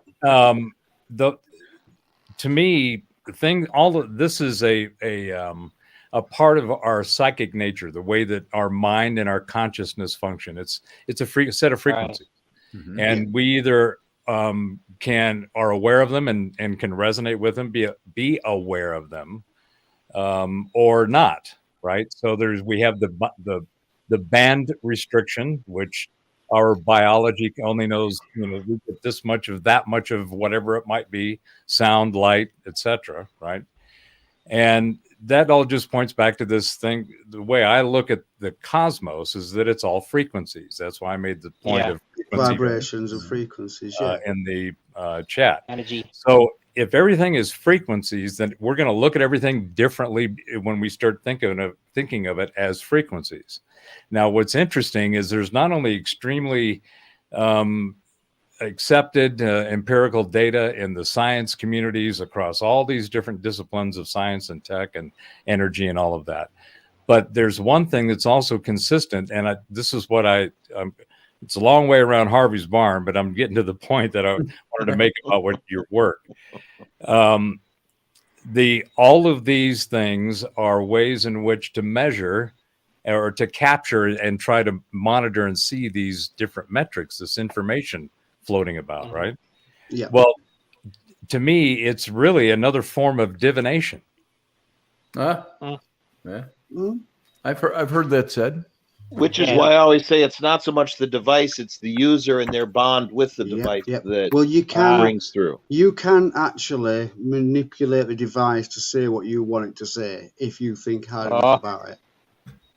So yes, you can definitely say that the results can be questionable, because I could sit there and ask the box a question expecting a certain group of answers, by which point my intent has gone out there unknowing. You've already set it in motion, right? Yes. So consciously, or should I say unconsciously, I could actually be speaking to myself for all I know. So you're being actually very Jungian there, I think. Carl Jung put forward about tarot. He said things of the nature of, tarot is something that we kinetically make happen with our own minds. Now, I don't for a minute believe that he didn't believe in the spirit world from all the things that he wrote. But I definitely believe in the spirit world. But it's Well, the thing is that things just like the tarot and the human mind is a very numerology, remote viewing, clairvoyance, clairaudience. These are all expressions of the magic of the mind, because we don't experience them unless we have them happen in our mind, right? So the fact that we can have all these this wide range of different energetic, etheric, mystical and magical experiences like divination. I think divination is a way in which they're all different tools to tune into the frequencies. And when you go at those tools with an intent, with a specific reason to go use them, and this goes right to prayer and to meditation. I mean, when you sit down and you put your mind and the energy of your thoughts focused on relaxing, on doing meditation, whatever it is that you're doing, and particularly if you're using it to find out information, what will happen, what is going on, what did happen, but most importantly, we all live in the future every second. We're not really in the present. We're always in the future, because the present, as soon as the future happens, the present is past, right? So my point is that the connection to these tools, whether they're cards, whether they're stones, whether they're incenses, rituals, mystical, and all kinds of different ways in which rituals have been used to talk to the spirits, to talk to that realm, to engage with it, at least to connect and look for. But everybody has a connection with that specific method or whatever it is, like the rock or the cards. You'll notice everybody always has a connection with it, and it's why that's exactly anybody who right. reads tarot cards will say, "You can't use my cards." I can never sell them on. You can never use a used set of cards from somebody else. It's the same principle with the ghost boxes, with a Ouija board, with anything. Well, that makes a hell of a lot of sense. So. Going back to me saying that we can manipulate what comes through the box based on thought, which we can do, and I have done. It doesn't work every time. It's not something I can just do on demand, but it has happened by chance a few times. But I forgot what we're going to say about it now. Getting back to that, so there's times that I've had things come through, but there's no way I've thought of that, and I've expected the outcome to be what it has been, which makes me also believe that it's not necessarily me manipulating the box, but it doesn't mean to say that there's times during the session when I could be unconsciously, if you get what I'm saying. So I'm not saying that these methods are all done by the host who's dealing the cards or holding the stone or whatever. It's not necessarily that. But it could definitely affect the results. So in a scientific way, under experimental way, that's what they would rule out straight away. If they could say, yes, well, if you can affect it this way and you're channeling someone this way, how can we say that it's them and not you? And do you see where it goes? So this is why it gets tricky when it gets scientific and under lab conditions. It starts. But at the same time, there's nothing wrong with being your own skeptic and really looking at your evidence that's coming through. Well, this is why I got into it myself, because indeed apps. I started using apps and I reverse engineered an app, learned how to make them from then on, and then started my own research then with sound using apps. Okay, so let me ask you about that, because that's where my question comes in. There's a whole bunch of different apps out there to do this. Mm-hmm. Which apps are the best apps? Well, the app that I reverse engineered, which I've always loved, that's had a lot of skepticism, people have love it or hate it, is EchoVox. Okay, I've seen that. Yeah. EchoVox, the original EchoVox, it's got two versions of it. So like the original EchoVox, that phenomenal results. People get phenomenal results. And that's what got me into the app side of things, by reverse engineering his app to try and prove it fake. Funnily enough, I was debunking a lot of stuff back then. I thought, I'm going to debunk these apps and I'm going to find out what's going on with them. That I tried to debunk. Removing you from the stream. Sorry about that. At the time, I did find a lot of stuff in there that I found and felt was questionable and misleading to the people using the app, which I made public. I got slandered by hundreds and thousands of people for it, because he got a big reputation as this guy, and pretty much hung my paranormal career on the line back then, just to reveal this information. But back then, I felt as a researcher, sometimes when people were being misled under the masses, they needed informing that what was going on, and I did. Over time, he changed it, and then I realised its potential, because the framework was there, but the files that he was putting in was changing on every update that he did. So when it became Halloween, there'd be an update just before Halloween, and all of the stuff would be very Halloween-y. And I just found it all a bit of a coincidence, because I was taking the update, decompiling the whole app, saving the sound files and keeping them in a folder with the date on them. Mm-hmm. And then I'm listening to these sound files, which, bearing in mind, it was claiming that there was less than 500 milliseconds, even less than that, in terms of audio clips. I was finding them at 3 seconds, which in 3 seconds, you could get a whole massive sentence in 3 seconds if you say it fast enough. And people was misleading that for a crystal clear EVP. They're going, wow. Oh, wow, I've had the clearest EVP ever from this, and it said 5 words to me all in one go, crystal clear. Mm-hmm. And, so that, once it became public knowledge, he then started using them to what he claimed. And once he did that, the app started producing wonders. But he didn't do that until I did something really naughty. I reverse engineered it, put my own files in, the way that he described that they should have been, in no more than 500 milliseconds, no less than 50 milliseconds. So there was a varied amount. It worked brilliantly. And so I changed the colours of it. I changed the letters from letters to numbers, and I put it out on Google Play. Straight away, within a week, I had 5,000 downloads. Everybody loved it. There was like, this is the best thing since sliced bread. And he put in a complaint. And it got took down, which I knew were going to happen. But I tried my best to sort of change it in a way that it still had the engine, but the mechanics were still there, but the sounds was not there. The look was similar, but not the same. But you'd look at it and go, yeah, well, it's a copy. You could look at it and say that it was a copy. But could you send that to Scotty and I so we could try it on the 27th at this event we're going to? That app, I still have it. Yes, it's not just. I won't go share. I won't go making it public, because you'll get a lot. No. But could you share it privately with us? Yeah, I can do that. But like I say, I wouldn't give it a shot. I wouldn't make it public, because we won't. We won't. We've got a thing coming up on 27th at a Masonic Lodge. at Hold on, dude. least 3 years of hell on the internet from backlash of all of his fans saying this, that, and the other. And do you know what? The only reason why I actually reverse engineered it mainly was to find out how it worked, obviously, because I wanted to prove him that it was fake, because I just knew it wasn't right. But secondly, I tried to share the app with somebody, and it was in public on my Facebook, and he'd read it. It was in a group somewhere, and someone said, "Oh, I can't afford to pay this £12 odd for this app. It's ridiculous how much it's charging." So I just went, "Yeah, just pop me your email address, and I'll send you."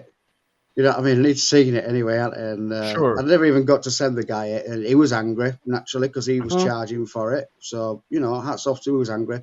But the way he dealt with it was, in my eyes, out of order, and he dealt with it all in public. So it was a case of like, he was just putting all sorts of slander up about me and encouraging all of his fans to come along and join in with him, sort of thing. And I was just like, look, mate, I get I've done wrong.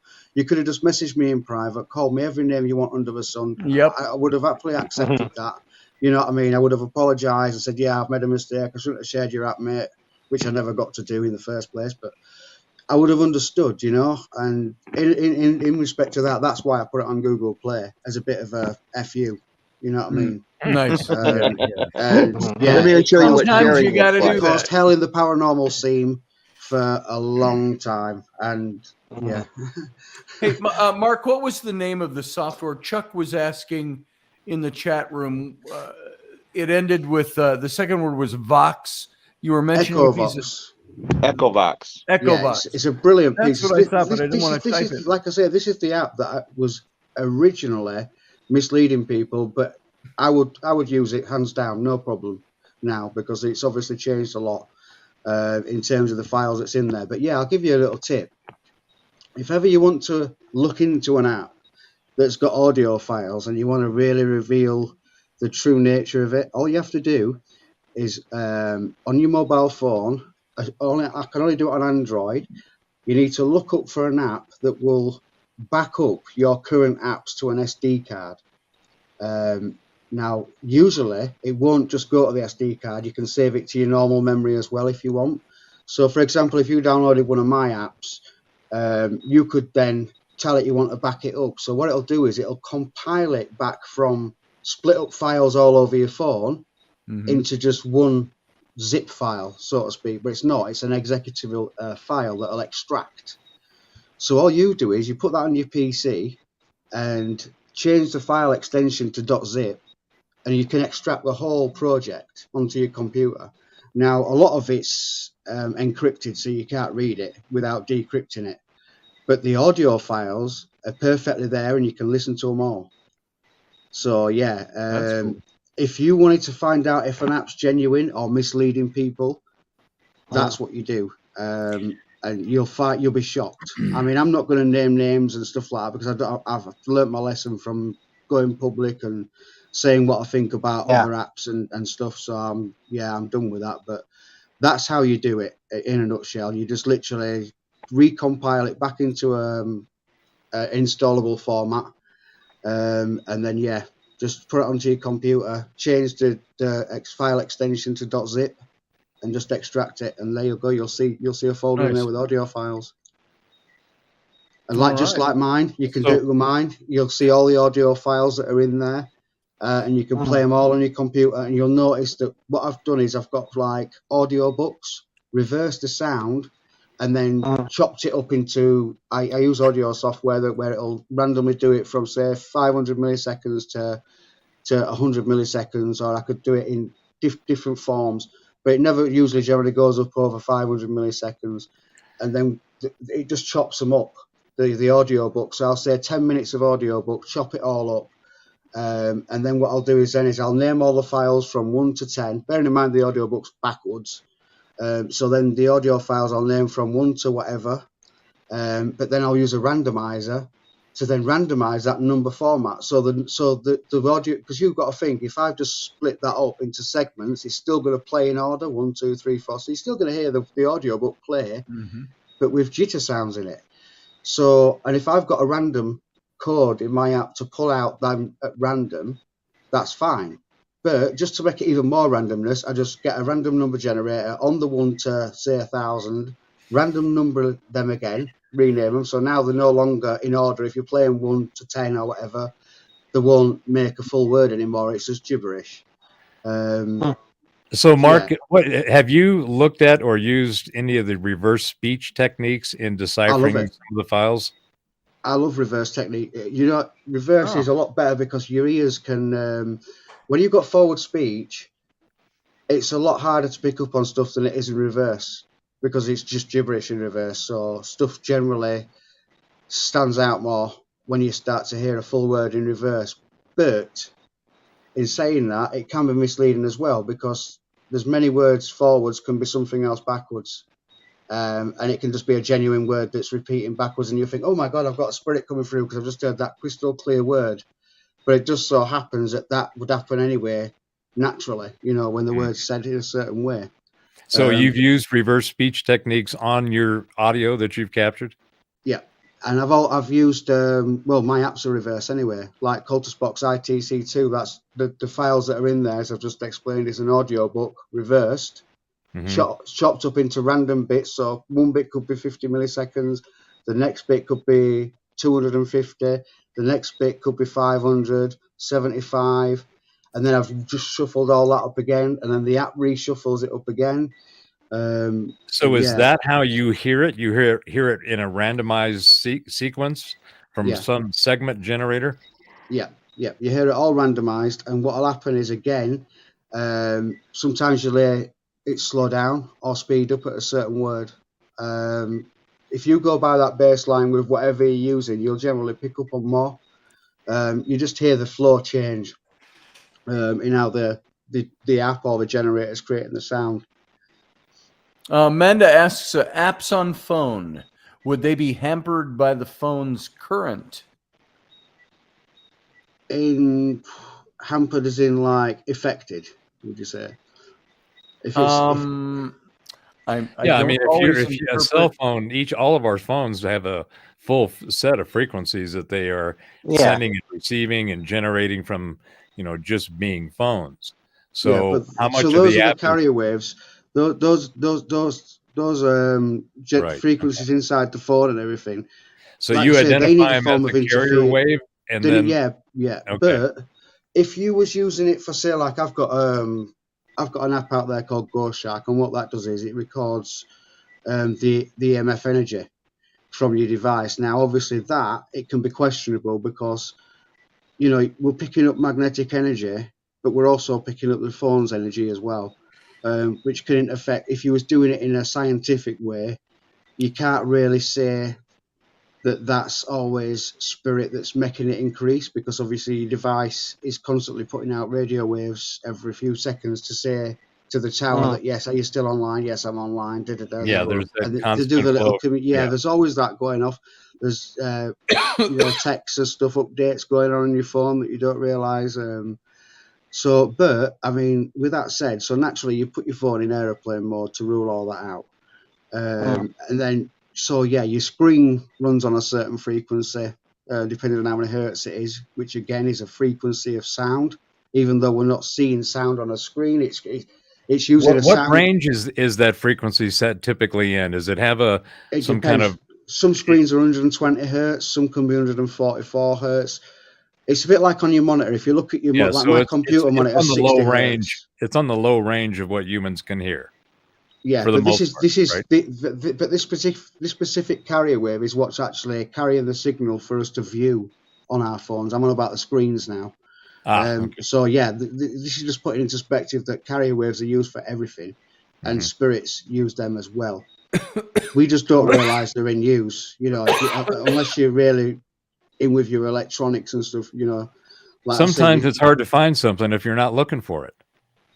Well, yeah, but sometimes you find things when you're not as well. Yeah. Well, if you don't look, you don't know what's out there, and you kind of go, well, But this is what I mean. This is why I explained earlier. You can walk in the woods, walk over leaves, and literally have an EV. If you had a recorder there and played it back, you could actually have voices in them leaves, and you wouldn't actually realize they're there normally, unless you was out there listening for it.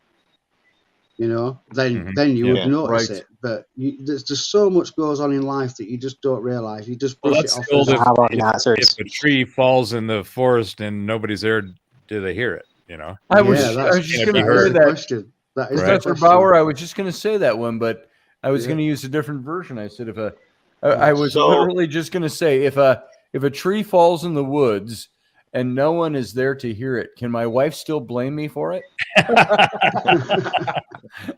So Sorry, I'm a ladies. filmmaker, and a number of years ago, we were shooting a film in an old warehouse.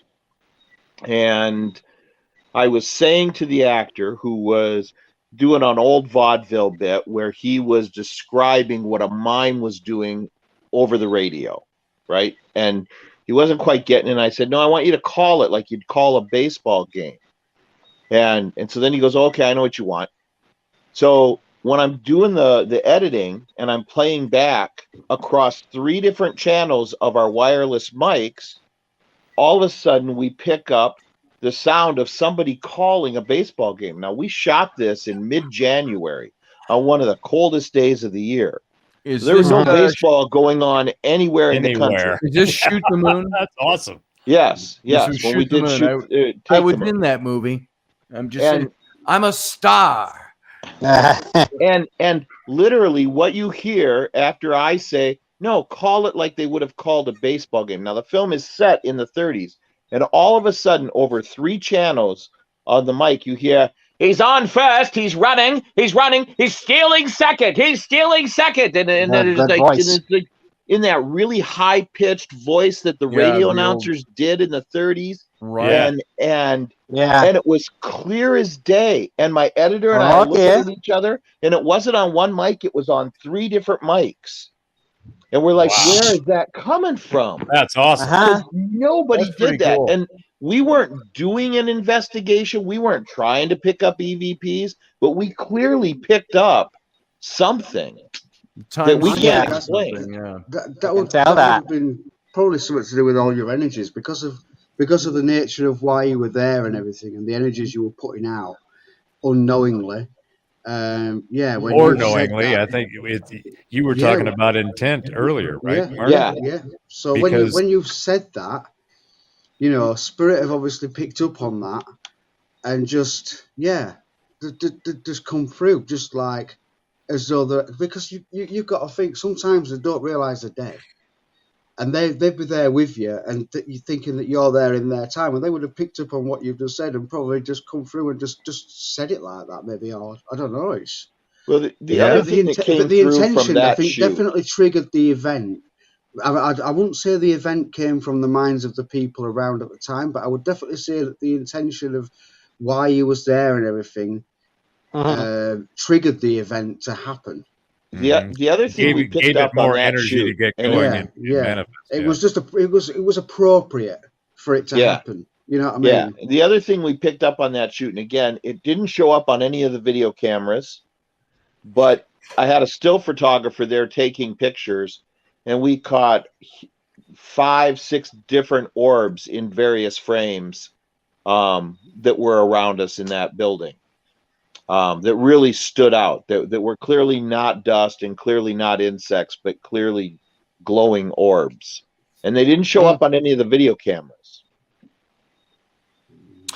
So Orbs, I've always held them a bit dubiously, but I have two. Always, I have two, and I always look at the But I've first got thing I some- look for is dust and insects and all of that. But I've got great pictures, great entity type of pictures contained in orbs, and it's when Well, somebody picks yeah, I up a gotta- picture and they go, look, that's a picture of us at Thanksgiving, and see that orb? That's got to be great grandma coming to visit. Well, I got to agree with you, Scotty. But have any of you guys been paying attention to the Skinwalker Ranch Yes, documentary series? I've heard of that.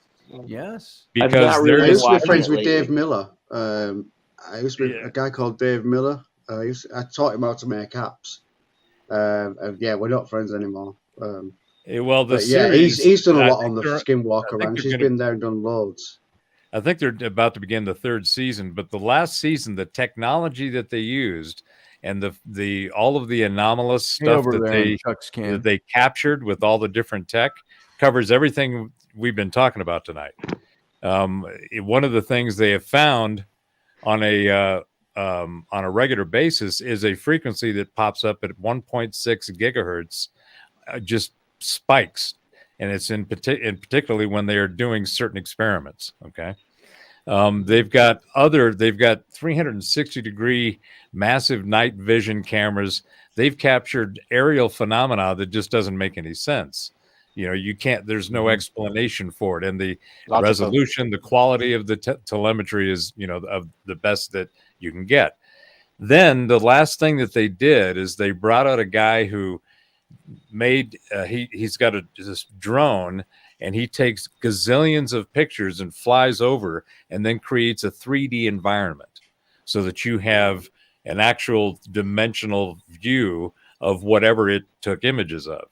Well, in the films, in certain areas, they filmed, it captured anomalies that went up off of the ground into the air.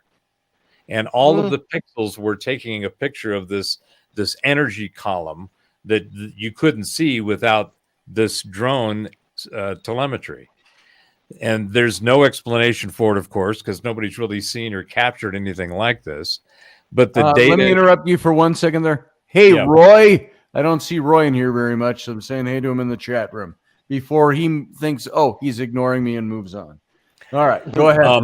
But my point is that on that series, the technology, the experiments, the way they're approaching trying to divine and understand what all these anomalous energetic things are has been quite fascinating. It's one of the things that actually has made, regardless of what you think of the the Curse of Oak Island, those boys have thrown toys at that stuff, and that's some of the best stuff for me and the most fun to watch. Yeah, is like, what are they bringing out now? Oh, we're going to go do some seismic stuff. Oh, we're going to bring some LiDAR. We're going to go, dig and do some chemical analysis of the minerals in the water. I mean, so that has been fascinating. But nonetheless, my point was Skinwalker Ranch. Watch it if you haven't, and I think you'll find it quite compelling. Folks, you keep talking. I need to should. take a really Ken should. Ballos commercial break. So keep rolling. I'll be right back. I think we talked about that, Chuck, last time, didn't we? Yes, we did. Yeah. Yeah, it's really. It's on my list to dial up pretty soon. Yeah, it's definitely worth the time and capturing it, because it's, like I said, it's all the things we were talking about. One of the other things I want to ask you about, Mark, since you're a geek, and I think you're a geezer geek like me. I might have a few years on you, but when you get to this point where you've done all these geek things, you're a geezer geek. Okay, so we have to wear it loud and proud. I've been geeking over since I was. I remember, taking things apart as a little toddler. My mum telling me off for breaking all my toys all the time. So my questions on the geek side is this: thoughts on the current narrative and the general tech of what is being called artificial intelligence. What do I think about artificial intelligence? Yeah, do you think it? Do you? What part of it do you? Okay, I'll give you some what I understand of it. First of all, I think the whole term is wrong. It's the wrong use of two individual words put together. They shouldn't be. It should be called something else. And we're seeing the fact of artificial and intelligence doesn't go together. No, they don't go together. It doesn't make any sense. Nothing artificial. It can't be intelligent. Yeah, I mean, so this, as usual, these different memes get introduced into the gene pool and the social pool, and everybody spreads them around. And it's like, well, no, wait a minute, you got to stop and rethink what the hell's going on here. But here's my point: the intelligence component of way that the artificial intelligence, artificial general intelligence, special intelligence, they've got all these different delineations of where they're trying to capture a model that will create a real breakthrough in each one of those domains. But what they're saying, the approach that they're taking is they think that they're going to go from intelligence to sentience. Okay, so intelligence being its ability to gather information, adapt it, analyze it, and adopt to it, and then incorporate it, and then move on to the next.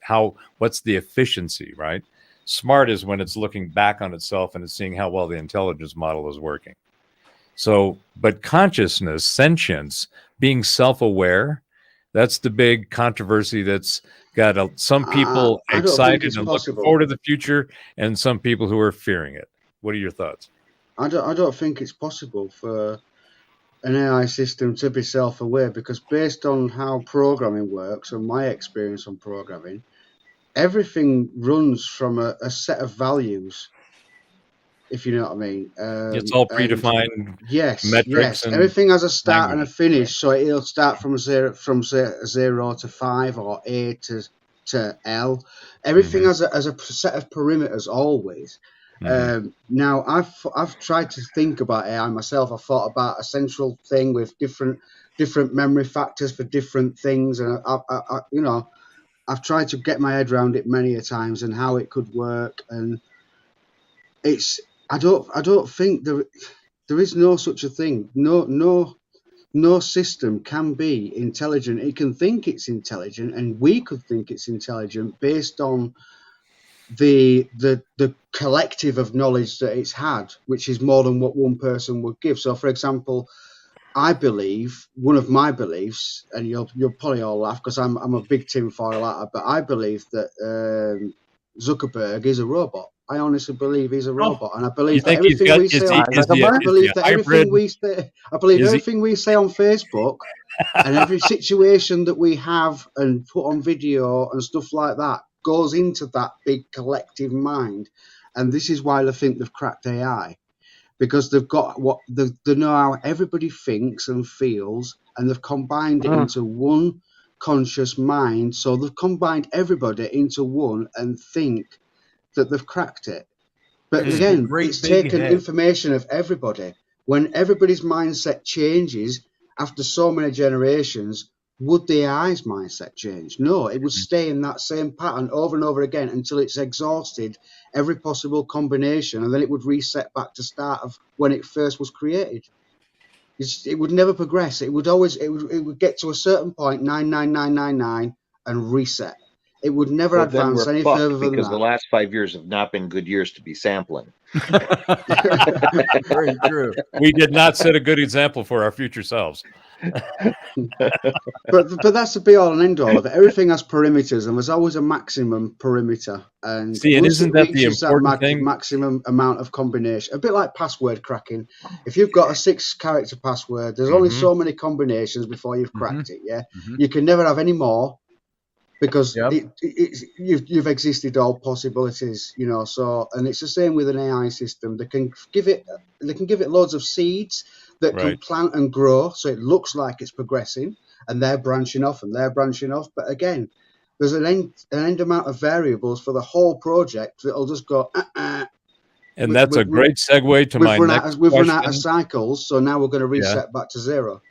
That's a great segue to my next question, is about your thoughts on blockchain, on distributed ledger technology. You mean like currency, blockchain? No. So the focus, the big noise in the narrative is all about cryptocurrency. Cryptocurrency doesn't work. The only reason it exists is because of the blockchain underneath it. The blockchain is an architectural data model that guarantees sovereignty and provenance and all that good stuff. It makes data infallible. In fact, they initially called it the trustless system. You didn't have to trust it because it was just there, and it was replicated a gazillion times and authenticated and so forth. But that technology is what makes cryptos work. But you think about it from the standpoint of back in several millennia ago, back in the Mesopotamian civilizations, even in the Mesoamerican and the ones that we found, there was a standard system of transactional exchange, and that was through essentially a barter system. And it's always been barter, no matter what the exchange was. But it was a peer-to-peer, one-to-one relationship of being able to, I've got chickens, you've got pigs, we agree on the number and we swap and we're done. That's the fundamental transaction of of the interaction between humans.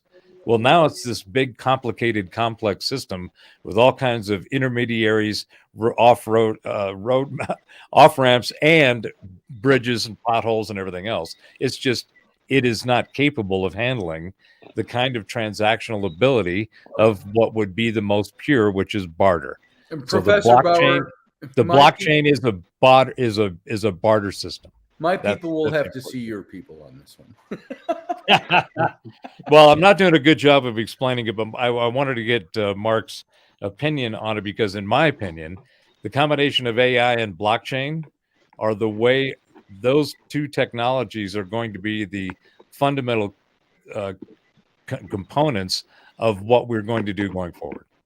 Everything it'll be AI based at the individual, at the collective, and at the institutional level. But all those institutions will reform, because now you can exchange between me and you. Can AI speak with the other side? That's the magic. That I'm not sure about. That's but interesting. That would be an interesting test. Where the magic will happen. That could be quite interesting, actually, if it could. Yeah.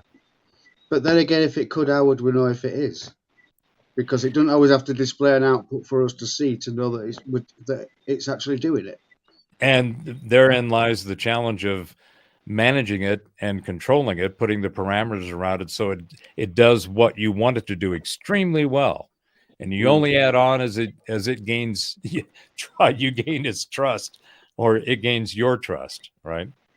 I'm not sure about how deep that's going to go.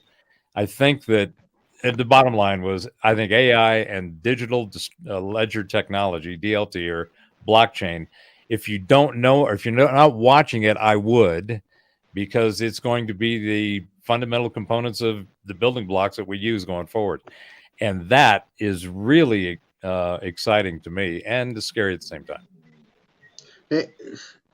I mean, I don't really watch stuff about that, but I have been watching about how we're going to end up in a one world currency, and it's all going to be done in a sense that the central bank knows what you're spending your money on. That's the way it's going to be. Yeah.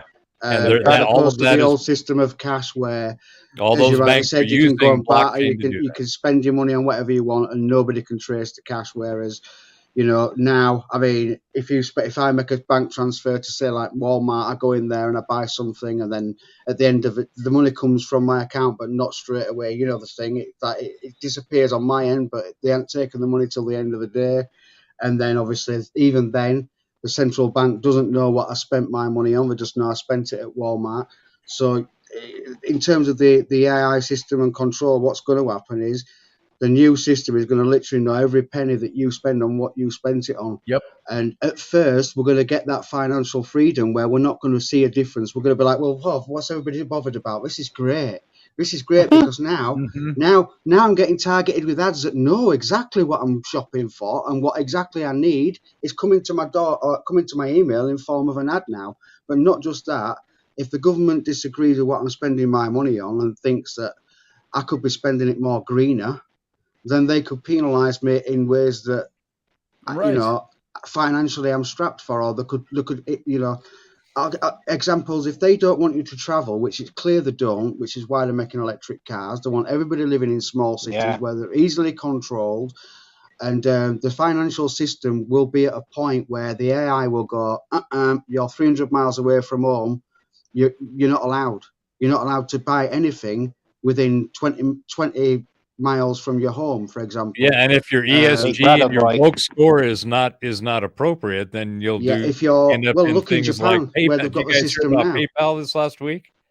What happened with PayPal? I heard that they are going. So they leaked. Somebody leaked their latest service agreement that was going to go into effect on November 3rd, and in that document was that they were reserving the right to deduct $2,500 from your bank account if you violated any of the social markers that they had established around race and all that stuff. And it got leaked, and people saw that and said, "Say what? That's not." And it's an AI system that decides whether you're guilty or not.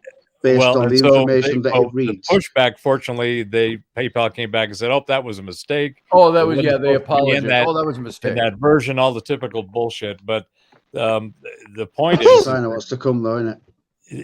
that kind of control. They're going to start, in order to get everybody herded. They're going to do this kind of fine mechanism. They're going to create some type of restriction that you will be fined, whether in court or a ticket or whatever model they use, and that will be the incentive to start getting people to go. They tried to pull that shit up in Canada with the truckers back at the beginning of the year. Yep. Yeah, I remember that. Right, and that it was effective to get the initial reaction that the Gov wanted. But the backlash on that was ridiculous. I think PayPal lost 15 or 20% this week. Yep. Linda just mentioned that. Yep. Yeah. And Well, that's what they always do, the backtrack, don't they, when something like that happens. When there's a knock-on effect, the backtrack. So this whole ESG thing, this environmentally social governance, which is what they're pushing through all of the financial institutions and all the Black Rocks and so forth. Well, that's getting its ass handed to it. Warren Buffett said that was just absolutely did not make any sense and was completely ridiculous. Elon Musk said basically the same thing. And then Jamie Dimon came out and said that it's bullshit, right? Fascinates me and scares me at the same time. So It warns about AI, but yet it's creating AI. That's what scares me about Elon. It gives you big warnings about what AI is going to do, but yet it's creating a chip that's going to go in your brain and going to control you using Starlink network. It's pretty much giving us a plate what it's going to do to us. You know what I'm saying? So, well, I can totally agree to the point that is a possibility. But here's the other thing about technology, and again, being a geezer geek, this is just my little soapbox. Technology is the only thing that has gotten better and cheaper every year since I got into even doing any kind of work. What a better way to get us hooked on it. But it's also been an incredibly awesome enabler. Somebody's paying the price for us to get productivity and efficiency that you can get from what technology can bring to you far outweighs the bullshit. But the problem is the bullshit is how much bullshit gets in the way of it being productive for you, and that's where the disconnect. Well, oddly enough, the disconnect because of the Incrediconnect that's going on. You can't, you have your entire existence right there in the palm of your hand in your pocket. And you can you have a young generation who are complete idiots without it. Yep. Because they haven't been taught how to critically think. They don't know how to use a book. They don't know how to use basic tools. Yep. It's crazy. Well, these kids couldn't even start a push mower. Yeah. That means you got to get up off the couch and you got to get behind this thing and you got to hold on to it and then you got to push it. But my point is that the technology, if it's deployed with authenticity and openness, transparency, open source, a lot of the stuff that we're using is open source. And if you can now access and see what the hell's going on and have a different level of trust than people who don't know code, right, Mark? If you're able to look at code and you understand the language it's in and what it's doing and how it works, then you have a better sense of using it because you can say, okay, yep, that's good. But the point is that the tech, if it's deployed and managed correctly, it's not only been incredible. I started my computer days in punch cards. I was a 1701 UNIVAC key punch service technician. So I used to take those things apart. Piece of paper. Well, they just punched holes, the dangling chads of the 2000s. I was doing that back in the 70s. So what I see right now as tech is, to me, has just been like, wow, I think I stepped through a wormhole. That is just like, whoa. Well, I don't disagree with that. I'm just saying that there's a price we're paying socially for the advancement of the technology. It's been freely used and unfortunately abused. Agreed, Mark. Agreed. Hey, good night, everybody. Well, there's one thing that Good night, Matthew. Good night, Matthew. See you, Matthew. Okay, I had a few questions from Mark because I was ready to ask him a few things. Well, then. Earlier this year, I had two unexplained events. I was watching a show on Resurrection Mary, and I had an electric kettle, and it was plugged in and it was off. And as I was watching it, the switch switched on. So I switched it off, and then it did the same thing by turning back on by itself. And then I eventually I tried to turn it back off, and then I unplugged it. And then what I did then was trying to see really what was going on. So I had plugged it back into the thing again, and when I plugged it back in, I decided that, man, let me see what happens if I turn the computer while I was watching Resurrection Mary onto something else. And I noticed it didn't click anymore, but when I put it back on Resurrection Mary, it clicked on. So I just wanted to ask him a question about, well, if he thinks that it was something a bit paranormal, because I think it was. Yeah. I don't know. Yeah, that's from that bit of information, you can't really say if something's paranormal or not. I mean, switches in kettles, they can easily, they can flick themselves off, and they're spring activated. If it flicked on while it was unplugged, then you have something. Okay. It could just be pure coincidence. I mean, I really wouldn't like to say on it. It's not, I thought it quite strange because I noticed that they only did like that when it was on that topic, when I had the internet on that topic. But when it was off it, since then it hasn't done anything like that at all since. So I find it was something more than just a casual thing. I saw it as that way, you see? Yeah. Yeah, I mean, well, sure. Yeah, and it could have been something's way of trying to get your attention. But I mean, even so, why the kettle? Yeah, because it was a strange occurrence. Well, thanks, Matthew. You know, I hate to be the bearer of such bad tidings, but we've come to the end of the show. We've actually run a little bit over what we normally do. Matthew, I'm going to let you go. Thanks for being here and waiting and being patient. Thanks, Matthew. And Chuck, I know you've been out for a bit. I don't know if you're still there, brother. I will see you later. Thanks for being here tonight. And Professor Brower, what? Yeah. I don't know why. I got those. I think it's because I was talking about Professor Browage the other night. There you go. College. I used to have a unibrow, but they would get the big long brow, and we called it Professor Brow. But Professor Bauer, thank you for being here, brother. Mark, it was a pleasure to meet you. Nice. Thanks. Yes, it's always good to talk to a professor. I mean, I'm just I'm an uneducated guy, came away from school with nothing, barely even went to school. Everything I know is self-taught, That's how I am. When I'm in amongst people with serious brains, I feel really good. And we all look up to you. That's what's cool. See you, Professor Bauer. All right. Good night, gentlemen. We do what we do, don't we? That's do the best we can. It's been great talking to you anyway. Mark, I really appreciate your time, that you would give me so much of your time tonight. That was very cool of you. It's and I'd like to do it again sometime. Yeah, we can do. And I want to talk to you privately coming up anyway about some other things. So good to have you here, brother. Give people one more time the best place where they can see more about you and connect with you. The best way where they can see more about me is probably on YouTube on Mark C Paranormal. But the best way is on my Facebook. Just add myself on my Facebook. If you've got Facebook, look me up on Facebook, Mark Coultous, and I've got pages on there with my Coultous box on and my paranormal research and stuff. So, all right, perfect. There's always stuff going up and down on there. Well, thank you for coming to us in the middle of the night and now the middle of the early morning, the wee hours. Oh, also, there's markcoultous.com. I think it's markcoultous.com. Let me just type that in. I'm not sure. But I think that's got everything on there as well. It's just basically got my YouTube links on my Facebook link. And so. Perfect. Yeah. But it's been great. Thanks for having me on. And it's been entertaining. It's been interesting. Getting up in the middle of the night and doing this for us. No, I stayed up.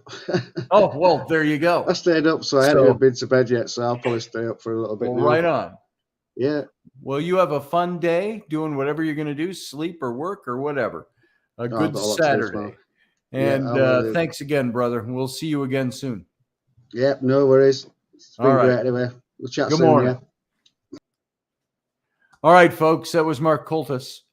And I think that was a lot of fun. It was nice having him on. It was a great show. And you know how to get a hold of him now if you want to ask him any questions or see more about his work. So I just want to thank you all for being here. Thanks for giving me your time. And we'll see you again, not until Sunday morning. Rainey and I have we spent most of the afternoon, well, all of the afternoon, at an art show where she's pushing her tumblers. I thought I had one sitting here. That sounded dirty, didn't it? I didn't mean it that way. But she does these tumblers, these coffee mugs and all of this stuff. And we designed them together, and she designed some. I designed a bunch. And so she was selling those at the art fair today, a small art fair. And we're going to be doing that again tomorrow. It was freezing today. I will tell you that much. I had on my big navy pea coat and a big scarf and my fedora and gloves. And Rainey had about 10 layers of clothing on, and we froze. It was an outside event. But we did all right. Now we got all day tomorrow to do it. I think the high temperature tomorrow is supposed to be 40 degrees up until about 3 in the afternoon, which is an hour after it ends. It's going to be up to 50 degrees by the end of the afternoon. But so we'll be there in the morning and the early afternoon hours, freezing our tookies off. Hopefully, wish Rainey some luck that she's going to have some good sales of her stuff tomorrow. And other than that, we'll check in on Sunday morning for It's Sunday, 9 a.m. Central Standard Time, right here.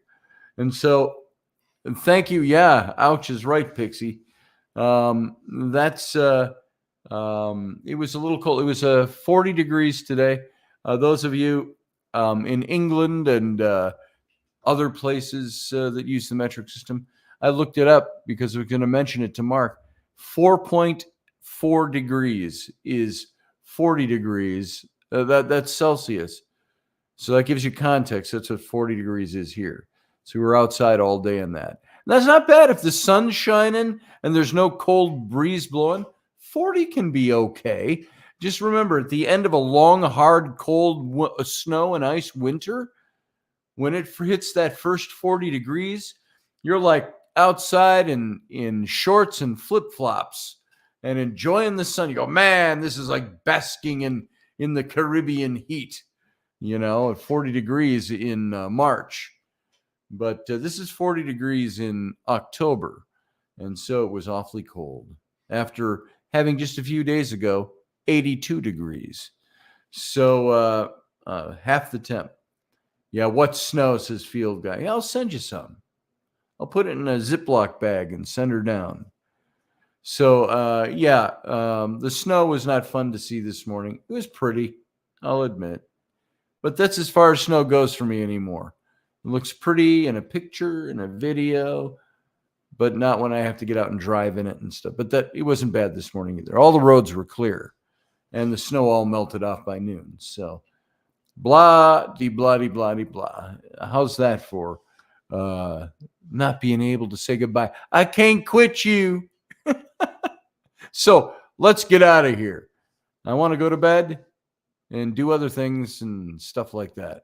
So, and you can do the same. So I want to thank you for being here, guys. Thanks for giving me again your time, and live long and prosper.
Are you looking for a really awesome and amazing graphic designer? How about an illustrator or a photographer? This is Rainey Roberts, and I wanted to tell you how you can get my designer, illustrator husband, Scotty Roberts, to work for you on your project. Do you have an awesome self-published book but no cover, or even worse, a cover that really sucks? Do you need a kick-ass logo for your company or some f***ing awesome graphic designs for your ads or website? Then get in touch with my husband for the best f***ing awesome kick-ass design and illustration. He knows his stuff and he's been at this for more years than I've been alive. Go to ScottAllenRoberts.com. That's Scott with 2 T's, ALANROBERTS.com to take a look at his online portfolio of work, or call 651-468-8115. Now go out and kick some ass with some kick-ass graphic design. Hire my dad so he can take me to Disneyland.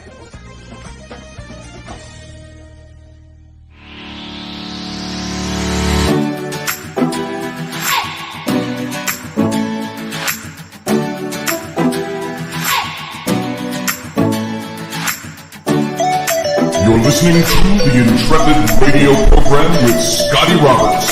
Intelligent talk.